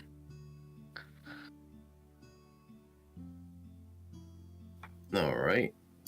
All right. All right. So Jane will bring it around if you want to show him where to park when he gets over there. Yeah, I won't have a lock done until tomorrow, so.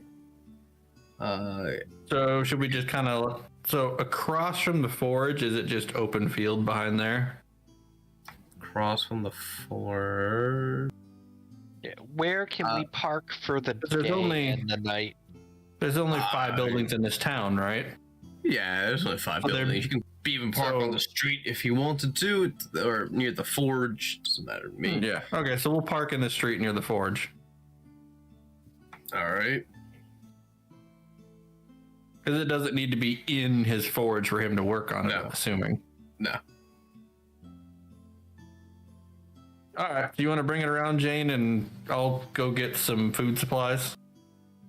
Alrighty then.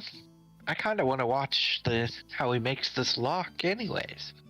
You know, having an interest in locks, as I do. All right. Krew. This is like crack for him. Catnip. I'll try to catnip. All right. Well, you bring that around, and I'll head over to that other building that the Trades Guild had said was for general supplies. All right. So general store. So you go to the general store. That is. Okay. Yeah. That's behind the tavern. So you go to the general store, and there is a female dwarf in there. Slightly rugged in appearance with brown hair. Oh no, wait, wrong one. Wow. Long... It's the blacksmith's twin sister. No. Has a long face with brown hair and soft brown eyes. She wears copper robes and holds a Long brown quarterstaff, beard. and has on her shoulder a rabbit companion that is white. Don't follow the white rabbit. And she says, visitors, how can I help you? Looking to do some restocking. Food supplies. Okay. What would you like? I have many supplies.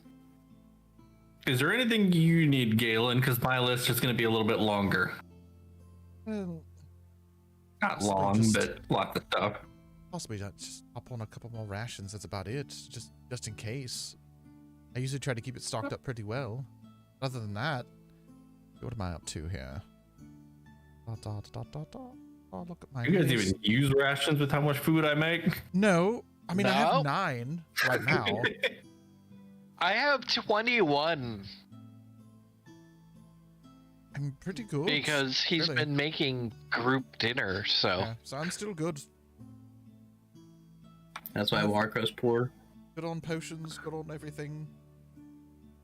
Now Marco is poor because he buys mammoths and multiple big feeding things. And carriages that Carriages. are portable houses. Yeah. I may spend a lot of money, but you can't complain. You get pretty good benefit out of it. Yeah. And Oh, choked every once in a while. You're not. Fair. The occasional have to rescue small children. Yeah. All right, so I need about, let me look here. Kind of ruffles through his robes, pulls out a little piece of paper that he kind of made some notes on. There we go. So I'm gonna need probably about 8 pounds of assorted fruits, apples, or what kind of local fruits do you have? Oh, there's so many fruits, but mostly what can grow in our temperature region here. So it would be like, I don't know, but some watermelon and I don't know, is pumpkin. Pumpkin is a. Pumpkin I don't is know a what- good Okay. word. It's a Technically, it's a squash. it's a squash. All right, that's a vegetable. It's- Technically. It's pumpkin's technically. Let me think about it. Gourd. I don't remember if it's a fruit or a veggie. Technically a vegetable. Let's call it veggie. Yeah, I think it's technically a vegetable because veggie. Wait, It's technically a vegetable. no, it's technically a fruit because it's got seeds on the inside. Yeah. Well, what's a strawberry then? A strawberry is a fruit and it has seeds on the outside. There's a lot of debate about that. There's a lot of people that say it's technically a veggie. But anyways, forget about that. Okay, so anyways, I need an assortment of apples, a couple watermelons. Yeah, that sounds pretty good. We can do got something with that. watermelons. We got a lot of So- broccoli and cabbage and onions. Yeah, that's about it. Yeah. Okay, so I'll take couple pounds of the apples, couple watermelons, and then an assortment of broccoli, cabbage, onions, probably about we'll do about 10 pounds assortment of the veggies. 10 pounds of veggies. All right. So we're looking at That will be 2 silver pieces, please. okay. And then what do you have for meat? Meat. I'll go ahead and knock let's out that see. 2 silver now so I don't forget. Got mostly beef, and some pork and a couple chickens here. Not gonna lie, Nothing it's the super first time exotic. I've heard the word beef in this world. I think. Yeah, we got some like Used to domestic hearing animals. like boar and Just some domesticated animals. okay. We'll do 10 pounds of the beef. Let me see, box. All right, 10 pounds of beef. Yeah. Let's see. That'll be 1 gold piece, please. All right. So you got 1 gold and 2 silver. Yep.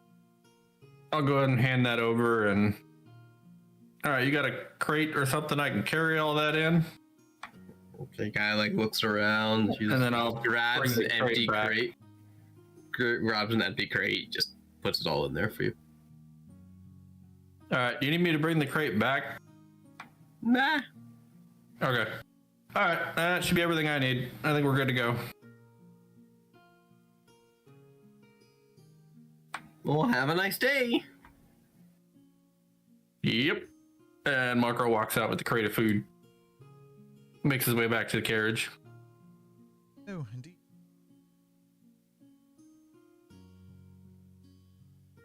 Oh, So I suppose we're looking for somewhere to sleep? Because this is going to be tomorrow before this lock's done? Well, I figure we just sleep in the carriage. All of us can't Same sleep as we together. always do. Well, not in, but the same setup we always do. We're just on the road on the opposite side from where the forge is at. Oh, I see. So, sleeping in the road. Is there anything? So the road that goes past the forge, is there anything on the opposite side? Or is it just open the field? road go past the forge. Yeah. Because you said there was like five buildings in this town, and these are Yes. there was one road going past the Traders Guild, and So these buildings they are behind the Traders Guild. yes. So the Traders Guild and the tavern are on one piece of land. They have like kind of share. Okay. Then to the right of that is a road that splits down the center of basically town. And on the other side of that road, next to the tavern and the guild hall, is the town hall. Then,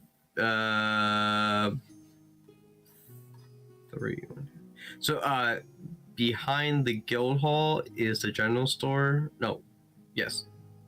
Behind the guild hall is general store, and behind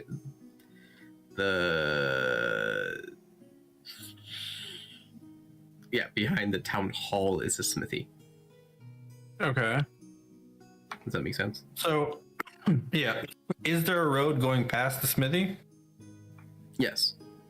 There is Okay. a road going through like all of them. It's a little quadrant with the roads going all the way around the building. Okay. Kind of like a plot of land, and like the building may be small in the middle, but there's still like grass around it before you hit the road.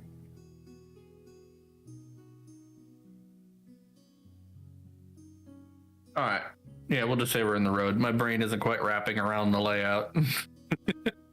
All right, let's go to the good old map.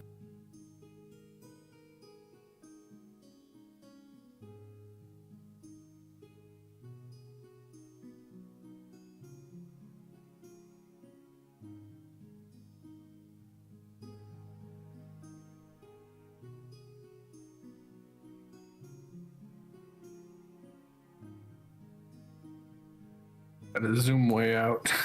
I had my zoom maxed out.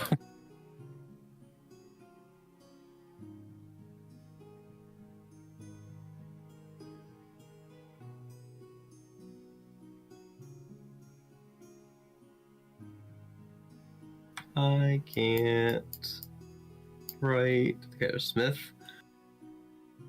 You know, you could just put one letter S for Smith, G for General Store, T for Trades Guild. Town Hall. General Store.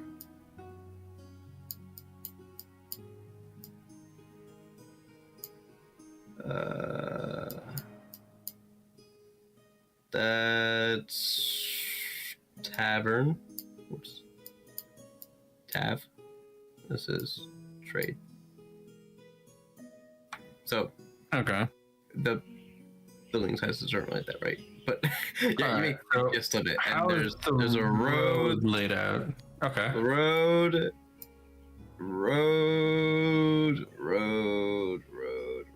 and then the road you came in is this way. Rode your car gently down the street. Okay. So where is the front of the smithy where we would have been? Right So the there. front is on that side. Okay. So then maybe we park the car. Okay.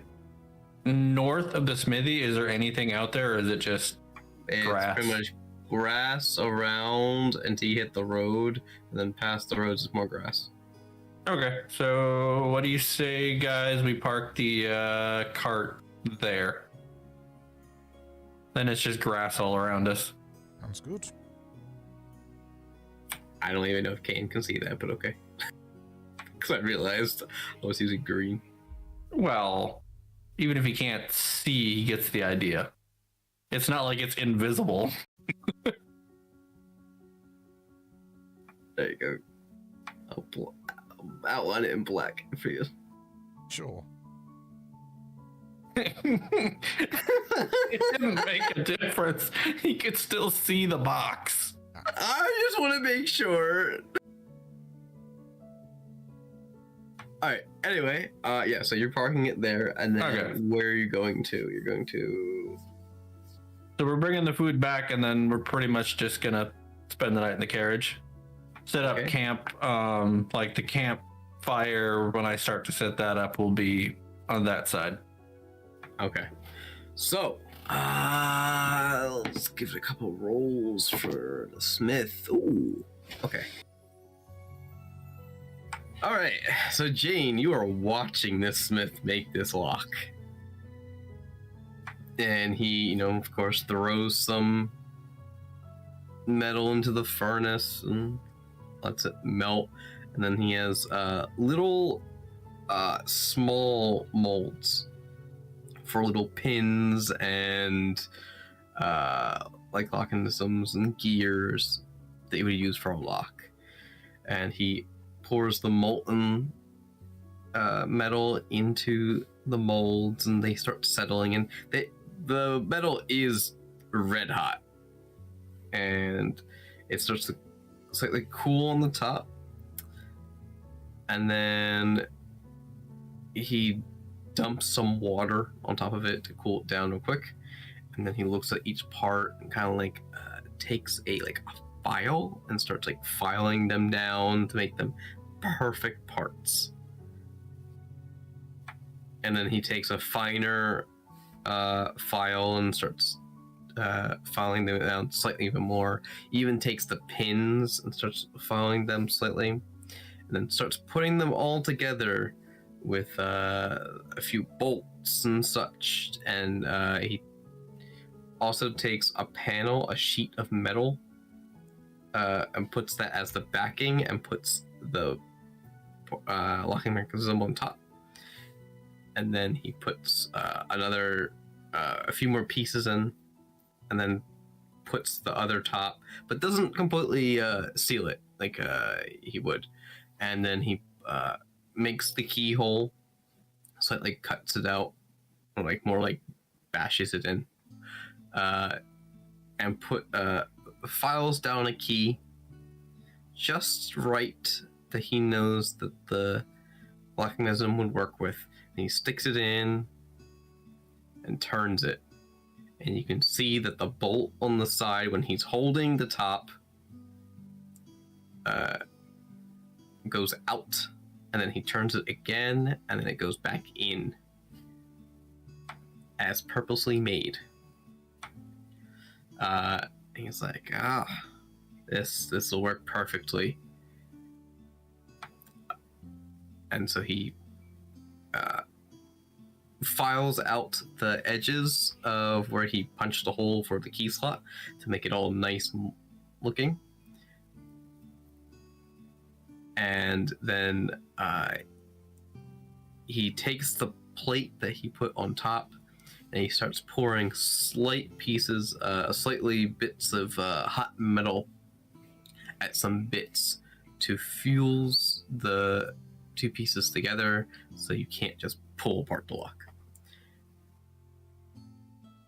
After the metal has cooled completely, he dumps it into a bucket to cool it completely off and puts it in a safe. And he kind of like looks around and unlocks the safe, opens it up, throws the locking stuff in there and closes it and locks it back up.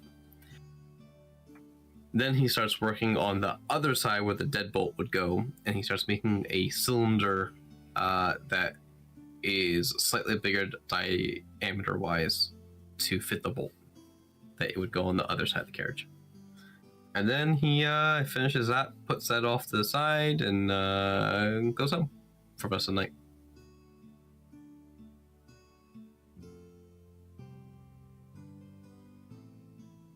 Christian? I wonder if he realizes he's muted. Oh, he might have. I just noticed it, all right? I had gotten up and gone to the bathroom and I came back. And I just didn't unmute when I came back. I should have. But, okay, so, I watch him diligently, what he does, and then, when he finishes for the night, I, of course, leave with him so that he can lock up his shop and everything. And I make my way to the carriage. Okay. And I assume this is where we're going to end for the night? Yes, this is where we're going to end tonight, because I didn't realize the time. So that is... So yes, that is where we're going to end tonight. You guys all go to bed in the carriage. Woohoo! Or around the carriage. In and around. And we level up. So I'm going to do this so that it's going to be 4 weeks and I'm going to forget.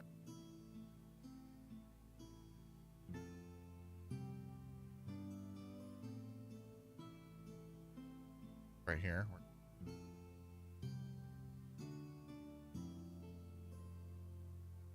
The very bottom. Mm-hmm.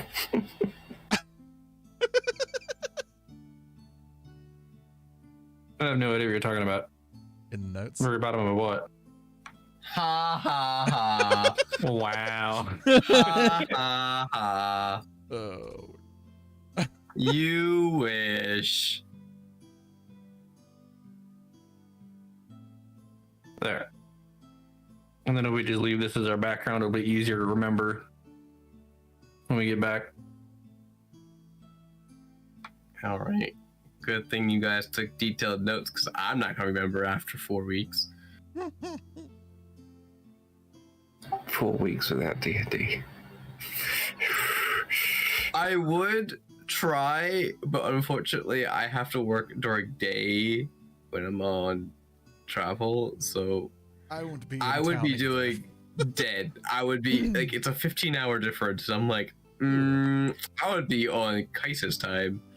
Well, I mean, technically, what day do you get back, Holland? The day I get back is April 7th, technically. Okay. It'll be a few hours ahead of me. Yeah, I think I'm on 3 ahead or something like that. So Something like that. technically, we could do the next session on the 9th, and Caden would miss 1. That is true. Because the general rule is if it's just one person and it's not a major event, we keep going. Assuming Caden's okay with that. I'm fine with it.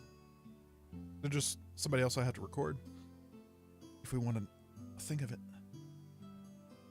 I was just gonna say, is Caden's the one streaming this on YouTube? So, how do we stream our episode? It would just be one that doesn't get streamed, and we would have the recap on the next episode. Yeah. I Wouldn't be the first time we've had an unrecorded episode. Like I have OBS. I can literally just record just our voices though. Yeah, Podcast. record the voices so Caden can play the voices back. Podcast. Yeah, I could also. That would be a good idea. Record the voices so that Caden can listen to it, so he can get caught up. Yeah, I could do that, and I could also.